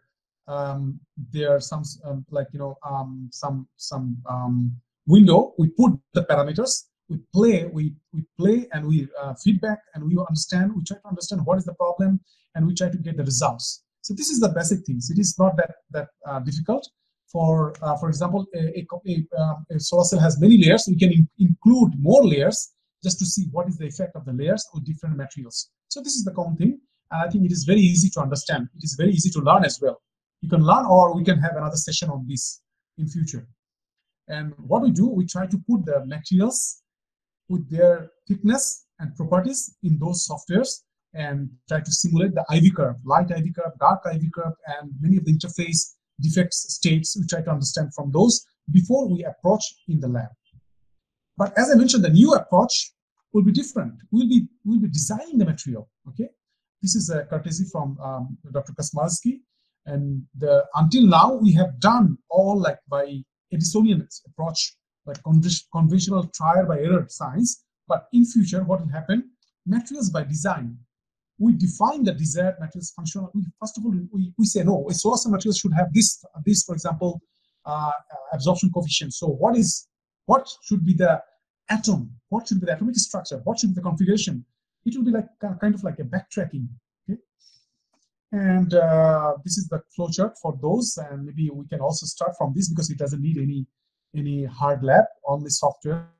Okay, it's a dry lab. We call it dry lab sometimes. Only softwares by some good computers are enough. You also can do this because in Bangladesh we have already installed solar panels. So solar panels, like for example, the existing solar panels quality assurance or degradation model. Okay, usually solar panels last for 25 years, but it has some different different materials have different figures. Like some of those are 25 to 35, some of those are 25, around 25, some of them 10 to 15. So these solar panels, like degradation model, can be now studied by you, those who are interested, because you will see in Bangladesh there are so many solar panels installed in rural villages. Okay, this is one thing, because every solar panels definitely have a degradation model, degradation pattern. In less than 1 year, there's one degradation pattern, more than 5 years, and in between its warranty period, another pattern. So every pattern has some cause, root cause. Okay, for example, sometimes PID, potentially induced degradation, sometimes mechanical breakage, sometimes electrical problem, sometimes optical problem. These problems create this degradation. So you can also study, you can start going to those installation sites and taking some data with your camera. I'll show you how to do those also. And also you can do some forecasting. You can do some forecasting by also using computer like AI, all those things, by taking consideration of the irradiance of Bangladesh, loss of Bangladesh climate condition. Only Bangladeshi climate condition will give you the input, and you can utilize your own MATLAB simulation like technique. So you can also do some research on that.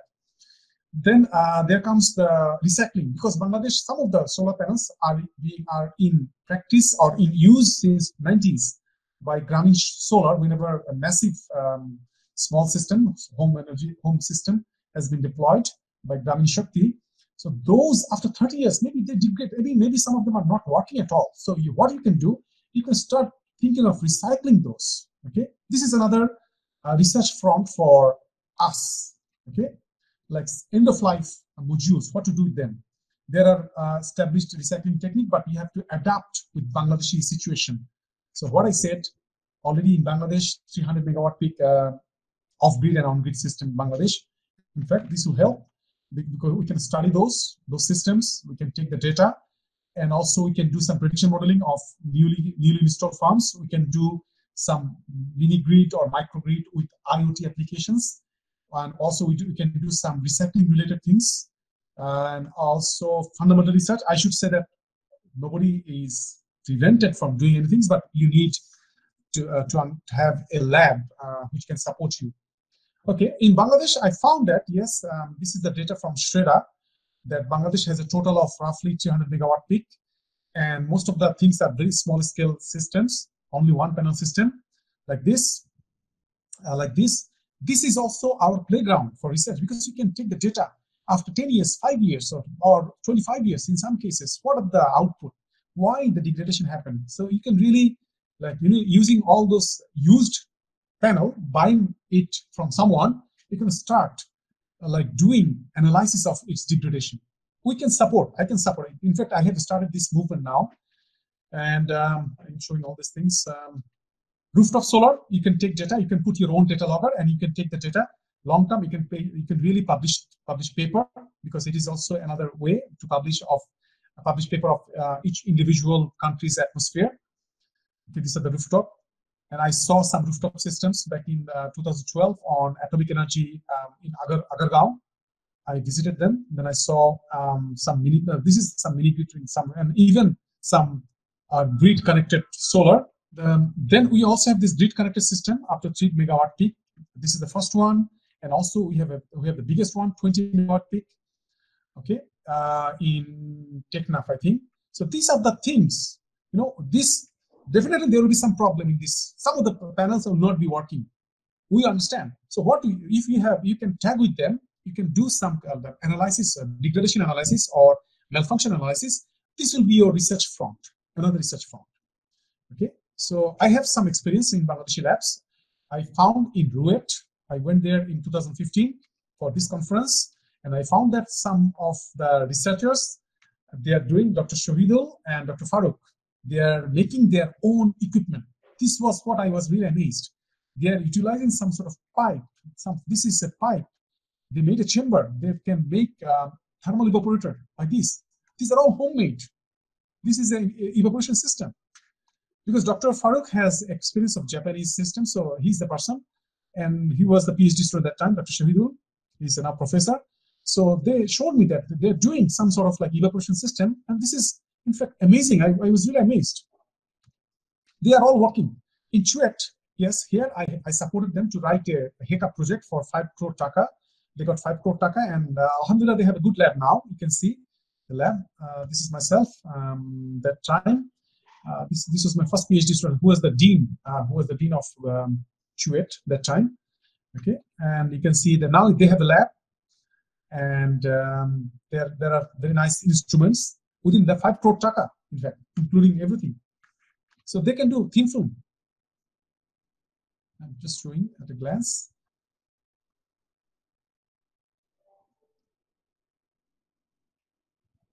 Okay.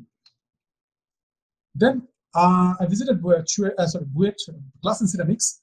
They have some characterization tools, very nice one. But I felt that nothing is coordinated. Nothing is well coordinated that we can get benefit, the best benefit, if we can really make use of it. So I gave a talk there in 2017. I was supposed to give them some consultancy on some lab preparation, but they have, like, for example, very nice ACM. They have some of the evaporators, okay, some of those things. Okay, these are for glass and ceramics, mainly for the ceramics.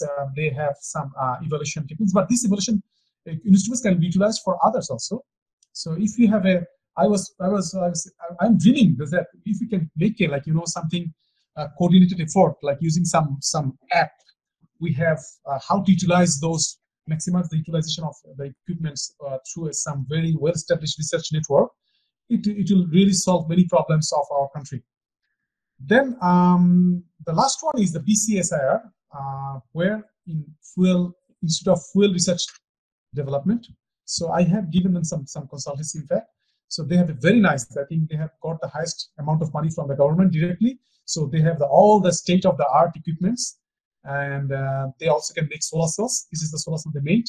And they also, I gave them training many times. I gave them lectures, days. Okay. And many of them are now involved in solar cell research. Some of them are overseas as well. And they have published some news in Prothomalo in 2017, I think. They put my name as appreciation here. You can see. And so what we learned, okay, what we need the most is the concerned people. First of all, we need to understand that global warming is true. Energy security should be achieved, and for that, renewable energy should be utilized. Next thing is, we have to enthusiastically utilize the renewable energy or solar PV, and we have to have more people involved in it. We have to create a knowledge bank of our own way. I have shown some of the research fronts to you, how to create our own knowledge bank, okay, in terms of fundamental research or applied research. And we have to reduce the gap between the education sector and the real scenario in the society or in the industry. Okay, and finally, we have to have a good intention to get benefit our country or our nation. So let me, before I finish, let me show some of my pictures. Early days in Malaysia. I said early days, 2005-06. I was in Multimedia University when I joined from Japan. I got 30,000 Malaysian ringgit in 2005 as a research grant, which is roughly at $8,000. What I did, I was empty-handed. I started with some comparative study of different kinds of modules. I made some systems by this way. Still they are running. In fact, they are giving us data. Okay, the data for different kinds, for example, crystalline silicon, amorphous silicon, and polycrystalline silicon and CIGS modules are installed in some place, and they are continuously being exposed. Okay, and they can give data for 10 years or 5 years. So this data is really, really important to understand, to feed it back to a AI related systems. Okay, then you can see myself as a goalkeeper of that. In fact, this was in July 2nd, it is in July 1st. So I was very happy when after installation, I went to play football, soccer with them, my Bangladeshi students that time. Then middays, from 2007 to 2009, I started with the the controllers, all those things. Okay, so it was like making controllers for this kind of applications using solar, which can go remotely to look for things, for example, with some camera in front. Okay, these things or solar panel or some microgrid for indigenous people. Okay, or controllers, different kind of controllers, or even helping in the car, solar car. Then started my current days in 2009 when I have a lab. Well, I should say it's somewhat to some extent it is well furnished, so I can do some work at least. And that until now I'm working on thin films, and it really gave me like an almost energy. Okay, let me have these concluding remarks that, I mean, from the whole scenario, PV has huge potential. It has already proven its potential. As the question arises in the beginning, that's Prof. Baki said, why the renewable has increased. It's not renewable has increased, in fact. In fact, whenever the demand has decreased, because many of the companies are closed, even in Malaysia, it was largely hit. The demand was only 13 gigawatt, whereas the capacity was 23 gigawatt, almost 10 gigawatt. It was less required, in fact. But the solar, you cannot, other things you can stop. For example, coal-based or gas-based, you can stop the power plants, but the solar, you are putting outside.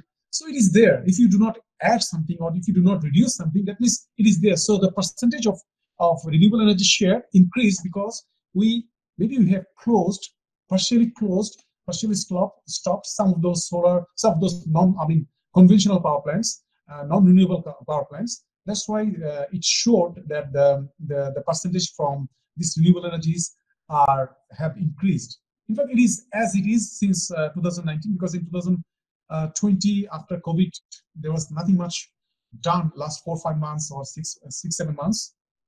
Number two is we must know our stance. We have to understand our ability, limitations, and that will create a collaborative effort.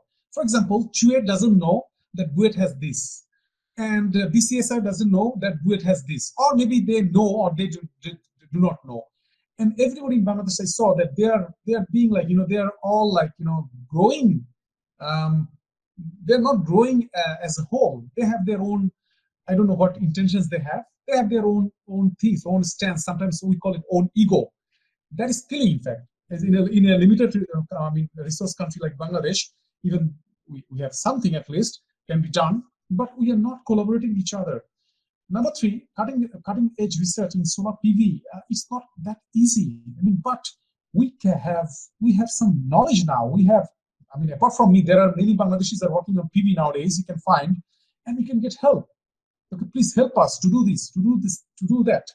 I know someone in Japan, someone in, for example, Germany, someone in Hong Kong, someone in Korea, someone in the US. But all of them are doing for themselves. I do not exclude myself as well. Anyway, so we need some sort of is a kind of collaborative effort for the non-resident Bangladeshis as well. And also we need the government funding, government's understanding that we need renewables. Renewables is the only way. And we have to also nurture the sound research culture. We have to instigate national interest. This is our side. We have to say that after maybe 20 years, we will be having this much solar panels. So what to do for their, for example, recycling? Let's have some recycling research lab. So this is how we have to instigate the government. Okay. So I think with that, that's enough. It was quite long. With that, I'd like to conclude my talk, and now I'd like to open for some questions. If you have, thank you so much for your kind attention. I'm sorry that there was some disruption. Back to you. Yeah. Thank you so much, Professor Nowshad Amin. So I'd like to request Mr. Salman Khair, Logistic Coordinator of IEEE AUST Student Branch. Are you there, Salman? Thank you very much, Abdul Rahman Shorab, for giving me this virtual floor. So we have got a few questions for our participants and our honorable faculties that have joined to this session. So we have got a question from Taskin Jamal sir. He asks, sir, recently you have been awarded with research grants in different countries. Do you supervise supervise postdoc candidates for specifically on PV system research, not PV materials?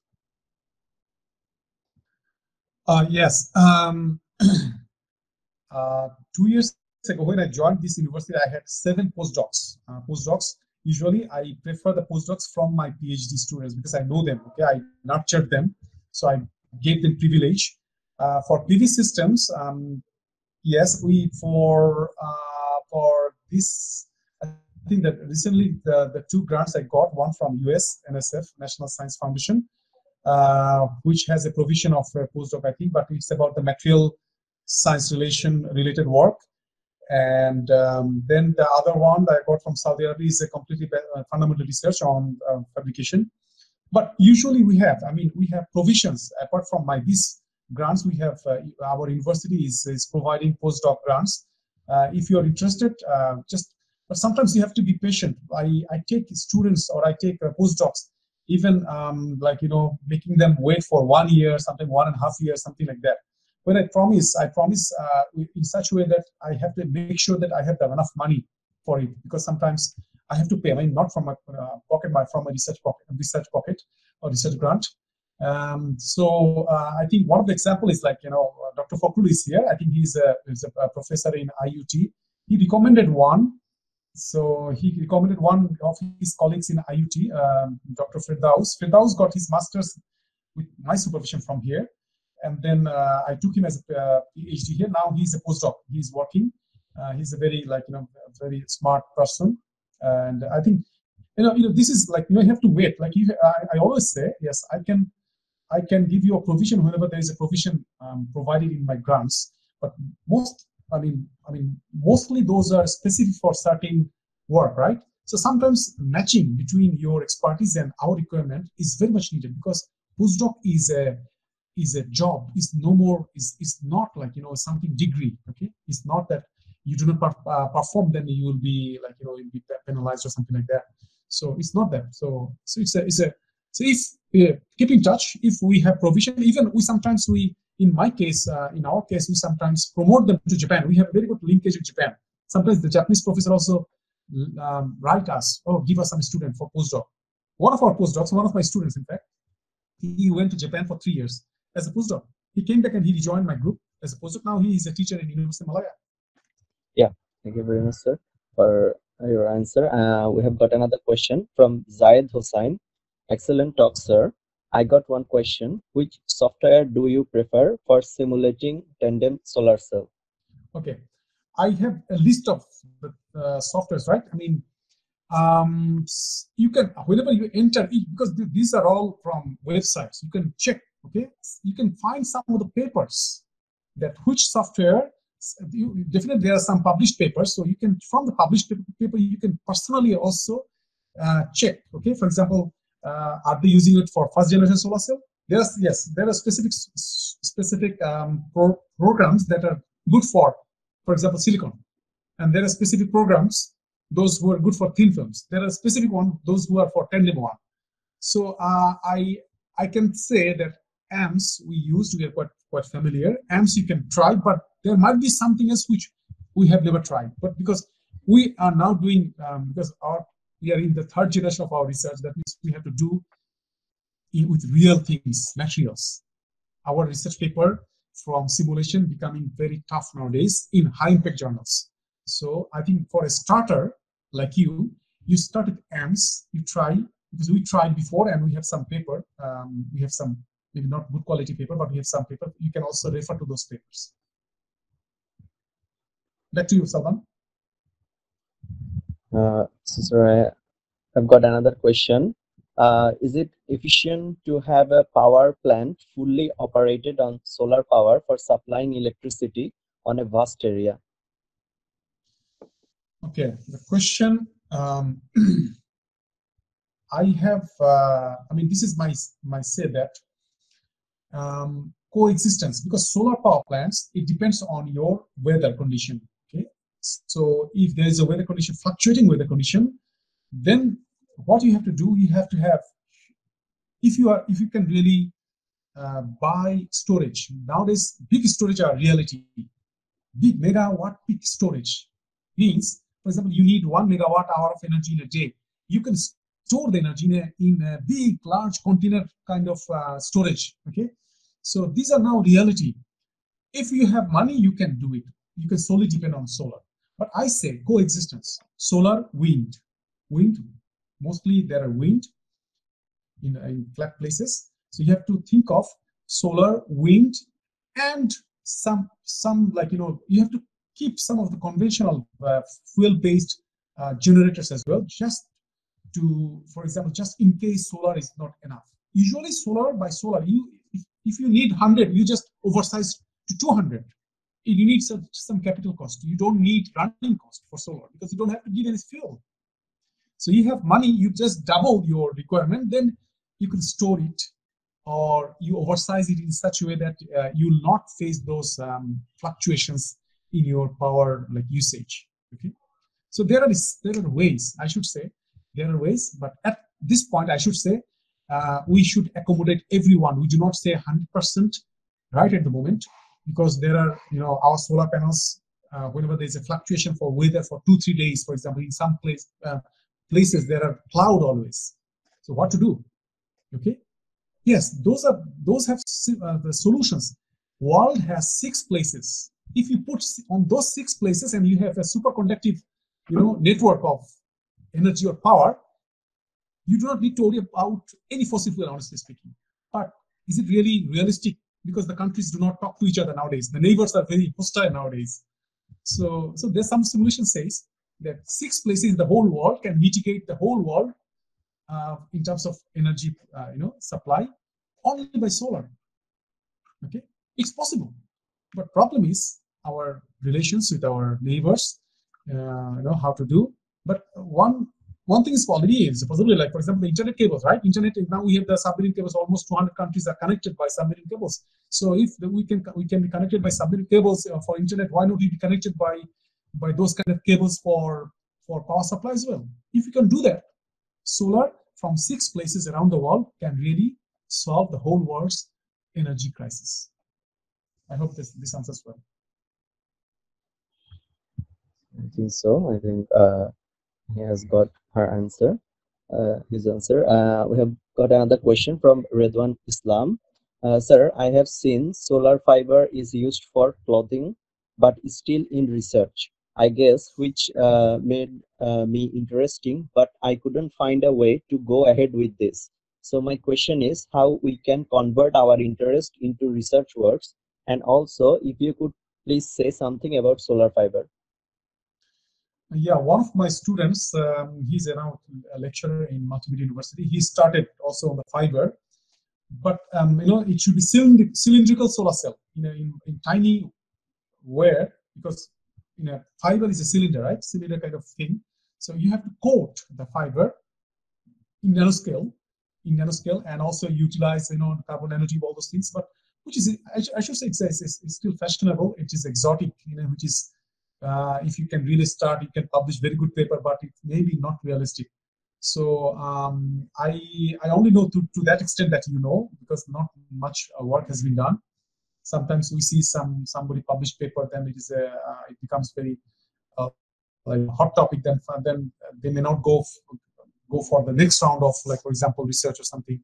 Then these are some fundamental research maybe are being done, but not to the level that we can get regular paper, because paper means you have accomplished something, right? So maybe the work is very primitive at this moment. That's why the knowledge that you have, I have the same knowledge. Back to you, Salman. Okay, sir. So we'll have one last question, and the question is from Masada Zafar Mim. She has asked, what is parabolic trough and solar power tower? Are those more efficient than photovoltaic cells? Okay, I think I have shown in the beginning that solar thermal, right? My first slide, around that. Still, you can see my slides, right? Yes, sir, we can see. Okay. This one, these are parabolic trough, solar trough. Okay, these are only mirror. These are the mirror that in the center there is a pipe. Through the pipe, either some fluid or water passes, And from this mirror, the sunlight is collected and is focused to this pipe, so that the pipe water becomes very hot, up to 90, sometimes 100 degrees. Then you do what you do, and sometimes more than hundreds. Okay. Then what you do, you use this either steam or hot water.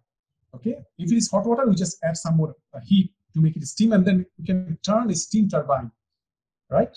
So we use this kind of solar thermal applications like solar trope to make steam to rotate, some propeller to make electricity. That's it. This is a little bit it has an intermediate way. You have to convert sun's heat into what? Steam, right? The steam will rotate the turbine of any generator. So not unlike the current, the solar photovoltaic, that is sunlight strikes and simply we are getting electricity. This is not like that. So this is a little bit, I should say, this technology-wise is not that sophisticated. It's just what you have. You need a good reflector, okay, to reflect the sunlight that falls on the center, the axis where a small pipe is running, and within it the fluid, any kind of very good fluid, for example, heat conductive fluid or even water can pass. Okay, so that's the thing that solar parabolic trope is being used to produce electricity also, but it's not a direct conversion, it's the intermediate conversion. Like for example, from sunlight or sun's heat into water, steam, and steam to the mechanical way, the steam turbine. We have got one question from our respected faculty, Professor Dr. Bobby Barua, sir. He asks, sir, thank you for your nice and informative presentation. What is the lifespan of your invented solar cell? What are your plans for solar cell recycling? Invented means we are all working. So let's say we are working on some solar cells, which I'm working very extensively with cadmium telluride. The lifespan is 15 years. 15 years after that, we can really recycle it. We have a proven recycle system here. I didn't show. I have so many different topics to talk. I have so many. I want to talk. In fact, so maybe I can give a talk on recycle itself. Okay, so we have our recycling own way, because nowadays recycling is attached with the product. Whenever you sell a product, recycling cost is attached. If you do not recycle it, the producer will be in trouble. If I'm a producer, for example, I'm a manufacturer, because at the beginning I'm paying tax for recycling to the government. If I don't recycle it, I'll be the one who is being penalized for it. So everyone now knows that, to some extent, they know the recycling way. Okay, usually we dissolve the whole. For example, I have a solar cell which is already used. Okay, then we dissolve, because it's a tiny, very tiny layer of materials. And what we do, we just dissolve in some solutions. Then the materials will come off from the glass. The glass is taken somewhere else. These materials, again, with some distillation, there's some process, because each material has different characteristics, they have different way of behavior. Okay, so each one, we know what we have used. We can really collect it because we know what we have used and to what quantity we used. I have one student from Bangladesh who did his master's project under my supervision here in my lab last year. Was doing masters in Thailand. He did a great thing. He did recycling from the 3rd generation perovskite solar cell. So perovskite uses nowadays gold. He could also recycle or recollect the gold from the perovskite solar cell. So I think he has already published the paper. I'm not sure whether he has published or he has already submitted the manuscript somewhere. I think that answers well and beyond. Thank you very much, sir. And that's it for the Q&A round. Now I'm going to hand over the virtual floor to Abdur Rahman Shorof. Thank you so much, Salman. So I didn't mention earlier that Salman is also volunteering himself as the president of IEEE Power and Energy Society AUST Student Branch Chapter. So thank you, Salman, and thank you, Professor Nowshad, for sharing your information. And I can see a comment from Mr. Mubashir Mahbub. Thank you, sir, for your nice presentation and valuable information, as I just said. So now I'd like to request our Professor Dr. Ikem Bakse to say something, and if you give us the consent, then we can conclude the session here. Okay, thanks, Saurabh. আমি বাংলাতে বলি। Sure, professor sir. Naushad, network wise এটা খুব সুন্দর ছিল, আমাদের থেকে কোনো ধরনের প্রবলেম ছিল না, মনে হচ্ছিল না আপনি মালয়েশিয়া থেকে বলছেন। আচ্ছা, এমনকি ঢাকাতেও আমরা এর থেকে বেশি প্রবলেম ফেস করি যখন মিটিং করি আর কি। আমার যদিও একটা মিটিং এ যাওয়ার প্ল্যান ছিল, কিন্তু আমার বাবা অসুস্থ, মাঝখানে গিয়ে আমি ওনাকে আবার চেক করতে হয়েছে temperature. Anyway, apart from this, আপনার প্রেজেন্টেশন সম্পর্কে আমার না বলাই ভালো, তারপরেও একটা জাপানের অভিজ্ঞতা মনে পড়ে গেল আপনার কিচেনটা দেখে।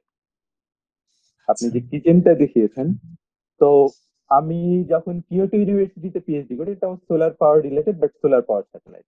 আমি সোলার পাওয়ার সেলে কাজ করিনি, মাইক্রোওয়েভ পার্টে কাজ করছি। তো আমার সুপারভাইজার উনি আমাদেরকে যাওয়া ছিলেন, ও ফ্যামিলি সহ, আমার তখন বড় বাচ্চা। তো ওনার বাসার ডোরে গিয়ে দেখি লেখা আছে I eat bring and dream solar power.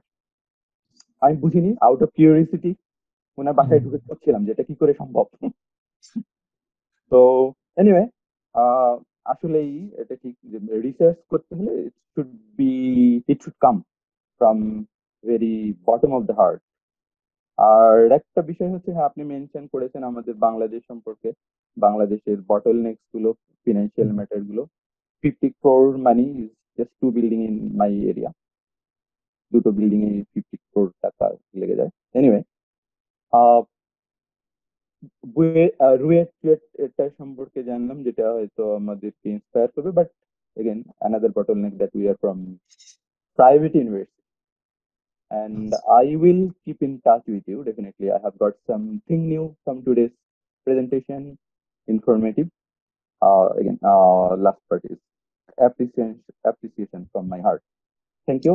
And with this, I would like to আমি একটু দুইটা মিনিট আমার সময় দিলাম। জাস্ট পার্সোনালি বলছি, তোমরা যারা স্টুডেন্ট যারা আছো বা যারা আপনারা ইয়াং লেকচারার যারা আছেন, যে কোনো ব্যাপারে, if it is beyond, I mean within my reach, আমার ক্ষমতার মধ্যে থাকে, যে কোনো ব্যাপারে যে কোনো সময় যোগাযোগ করবেন।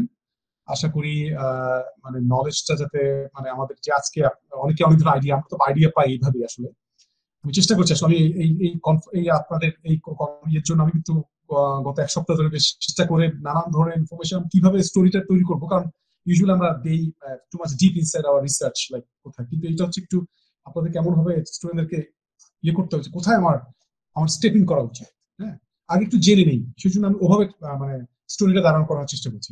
ইভেন আজকে মানে আজকে আমাদের ছুটির দিন, কালকেও ছুটি ছিল, কালকেও কিন্তু আমি দুপুর থেকে রাত পর্যন্ত অনেক রাত কাজ করে সকালে উঠে আজকে চেষ্টা করছি যতটুকু পারা যায় যে ইনফরমেশনটাকে, হয়তো একটা স্লাইড দেখলে কোনো সময় মাথায় থাকবে, আর এখানে বোধহয় অলরেডি রেকর্ড থাকলে রেকর্ডটা তোমরা দেখতে পারো, কোনো সমস্যা নাই। আর যে কোনো ব্যাপারে যে তোমার মাথায় যদি একটা স্লাইডও থাকে যে আমাকে এটা ক্লিক করলো, আচ্ছা আমরা যদি কম্পিউটার সিমুলেশন ল্যাব করি, ওসবই দেখি। আমাদের তো স্যার, আমাদের ইউনিভার্সিটি কম্পিউটার কয়েকটা মানে মিনি কম্পিউটার দিলেই তো হয়ে যাচ্ছে, আমরা বাসা থেকে অ্যাক্সেস করে সফটওয়্যারটাকে রান করাবো। হ্যাঁ, এইগুলি থেকে কিন্তু স্টার্ট হয়। আমি ফার্স্ট স্টেজ জাপান বা আমেরিকাতে কাজ করে সেখানে যেটা ফেস করছি, জিরো থেকে আমাকে স্টার্ট করতে হয়েছে, যেটা ফখরুল জানে। জিরো থেকে স্টার্ট করে আমি, I don't say in big words, but I should say for your, মানে তোমার নলেজের জন্য তোমাদের, যে it's possible. And one thing is, this is not my country, okay, this is not my country, and I do not have the Malaysian passport. I have my Bangladeshi passport. So the thing is, if you have intention, passion, if your passion is there, if your sincere intention is there, তুমি যদি learn করো, তুমি যদি আজকে থেকেই যে তোমাকে বিভিন্ন আইডিয়া দিলাম, তোমাদেরকে তোমরা বিভিন্ন তোমাদের বাসার পাশে হয়তো গ্রামে একজন সোলার প্যানেল ইউজ করছিল, যে তুমি আর সে ইউজ করছো না, তুমি নিয়ে এসো, স্যার আমরা কি করতে পারি এটা নিয়ে, আই হ্যাভ আইডিয়া। আমরা এখন ওই কাজ করতেছি যাতে সবাইকে কাজে লাগানো যায়। হ্যালো, কাজে লাগানো যায়। কাজে তোমরা এই স্টোরি থেকে একটুখানি যদি তোমাদের মাথায় যদি একটুখানি আসে, আর যদি স্যারদের যে বাকি ভাই, আশা করি উনার মধ্যে হচ্ছে উনি চেষ্টা করবেন তোমাদেরকে একটা কিচেন দেওয়ার জন্য। আর তোমাদেরকে আপাতত চেষ্টা করতে হবে যে ঠিক আছে, কম্পিউটার সিমুলেশন দিয়ে স্টার্ট করি। বাংলাদেশে এখনো পর্যন্ত আমি ফর শিওর যে অনেকে বলে আমি কনসালটেন্সি করি, this is middlemanship. Most of the cases যারা বাংলাদেশি যারা ক্লেম করে যে এই সিস্টেমটা আমার my concern, it's just not that he got 5% or 10%, he just gave it to foreigners, the foreigner came and installed that one. We don't know how to do the problem solving or fault detection, all those things, nothing. আমরা কিন্তু একদম কেউই কোন expert নেই, ওকে?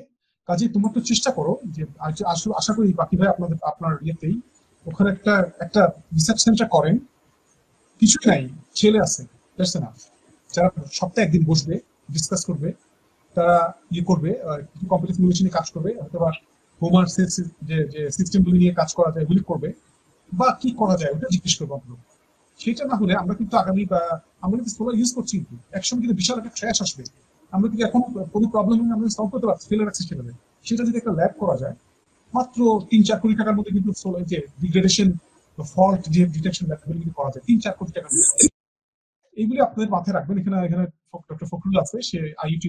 নওশাদ ভাই, ওই যে ফেরদৌস যে আপনার কাছে পিএইচডি করছিল, তারপরে আরো দুজন স্টুডেন্ট আমার সাথে মাস্টার্স করছে। একজন জাস্ট এক সপ্তাহ আগে ডিফেন্ড করছে, আরো একজন আপনার এসকেপস দিয়ে কাজ করতেছে। তো থার্ড জেনারেশন সেল সিমুলেশন। আজকে কিন্তু এই ইউএসটি থেকে নিতে হবে, আজকে আইইটি থেকে নিতে পারবো না। না, আমি ফরচুনেটলি ফেসবুকে একটা গ্রুপে ওই এআইএসটি এর লিংকটা পাইছিলাম, তো পরে রিকোয়েস্ট করতে ওনারা আমাকে রেজিস্ট্রেশন করছে আর কি। কাজে আজকে HT should be the main. না অবশ্যই, আমি যে কারণে তো চুপ আছি, সারাক্ষণ ওরা ইউটিলাইজ করুক। এনিওয়ে, আপনার সাথে অনেকদিন পর কথা বলে ভালো লাগলো, আমি বাসাতেই আছি। Thank you to everyone. Thank you, Baki bhai. I'm very glad that at least I got certain amount of audience today. Hopefully this will not end here, and you should start like pinpointing. And যেটা দেখতে তোমরা বাংলাদেশে কিছুটা তৈরি হয়ে যাও, তোমরা বিদেশে যেতে পারবে, যে জার্মানি এসব জায়গায় জাপানে যথেষ্ট লাগবে, মানুষ লাগবে ওতে। কিন্তু একটা জিনিস কি মনে রাখবা, আমি সবাইকে বলি জাপানে যাওয়ার জন্য আমি সবাইকে এনকারেজ করি, একটা ল্যাঙ্গুয়েজটা শিখে রাখো। যখন চান্স আসবে মাস্টার্স পিএইচডি করার জন্য যাবেন, জাপানে কেউ জব পেলে তার জব যায় না। সবাইকে একটু মনে রাখবা যে এখন ওয়ার্ল্ডের চাকরি একমাত্র বোধহয় জাপানেই যায় না, সব জায়গায় যায়। হায়ারিং যেখানে যত, জাপানটা ওরকম না। হ্যাঁ, জাপান অনেক কনজারভেটিভ ওয়েতে তারা থাকে। কাজে তোমরা চেষ্টা করো যে কোনো একটা সায়েন্স, এখান থেকে তোমার ন্যানো টেকনোলজি ল্যাবও হতে পারে। কাজে তোমরা যদি একটা জিনিস এখানে জেনে রাখো, তখন তোমার মাস্টার্স করা, পিএইচডি করা much easier. And always target high, তুমি ডেফিনেটলি তুমি পাবা। আমার জীবনে আমি দেখেছি সিজিপিএ বিলো 3, আমার কাছে সে মাস্টার্স করে এমন ভালো করেছে যে সে হি কুড ডু ইট, মানে he could do further. I don't care about the CGPA. CGPA is a system sometimes which blocks our like আমাদের যে ইনটিউটিভনেস আছে এটাকে নষ্ট করে দেয় অনেক সময়। যাই হোক, আমি এনকারেজ করতেছি সবাই যেন একটু বাইরে বের হয়ে আসো, সবাই বের হয়ে আসো। আমি বলবো যে বাংলাদেশে বসে থাকতে হবে, সবাই বের হয়ে আসো। সবাই আজকের ইয়ে থেকে যদি কিছুটা একটা ক্লিক যেতে পাও যে আমি এটা নিয়ে কাজ করতে পারি, আমি এই জিনিসটা নিয়ে কাজ করতে পারি, বা এখানে ল্যাব আছে, বইটা একটা ল্যাব আছে, আমি যদি কোনো লিঙ্ক ইয়ে করি, আমি একটা জিনিস শিখলাম, সেটা প্রবলেম। বাকি ভাই আপনাদের আসলে সমস্যা, আমরা ওই জিনিসটা ওপেন না, আমরা কখনোই চেষ্টা করি না। আমরা যেটা মনে করি যে this is mine and this is mine, এবং এটা ওপেন করি না। একটা সুন্দর একটা সিস্টেম করে ওপেন করলে অনেকে অনেক কিছু শিখতে পারতো, even within hour limited. But for CUET definitely I can say I have more access to Chuet and BCSI. এই দুটো ল্যাবে আমার খুব ভালো, because I'm helping them still now. So if you need something, you can even you can do a masters under Chuet. There's no big deal. You can learn things. তোমার মনে করো চুয়েটে masters করবো, কিন্তু মাস্টার্সটা করে রাখলে পিএইচডি স্কলারশিপ পাতে সুবিধা। এখন বাইরে মাস্টার্স করাটা with scholarship is very tough. PhD level আমরা স্কলারশিপ দিই, মাস্টার্স লেভেল আর দিই না। কাজে তোমাদেরকে মাস্টার্সটা বাংলাদেশে করে রাখো, চুয়েটে করো, চুয়েটে ভর্তি হোক, ওখানে আমাদের ল্যাব ফ্যাসিলিটি আছে, ওরাও চায় করো, করে তোমরা অন্তত হ্যান্ডস অন কাজ করতে পারবা। যেটা হ্যান্ডস অন কাজ করলে সুবিধা হবে, তোমার কনফিডেন্স লেভেল অনেক হাই হবে। That's it from my side, and once again thank you all. Baki bhai, thank you for allowing me, and hopefully inshallah in future in different way I'll come. আজকে virtual হলো, কোন এক সময় আবার আসবো অন্য কোনো ভাবে ইনশাআল্লাহ। Thank you from my side. Back to you, Baki bhai. You can conclude now officially. Our official conclusion will come from IASB. Okay, so Saurabh, you can conclude. Okay, sir. Thank you so much, Baki sir. Thank you everyone, and thank you, Professor Dr. Nowshad. So that's all for today. And to remain updated, please often visit our Facebook page, facebook.com/IEEE AUST, and that's it. Have a good day. Thank you. Assalamu alaikum.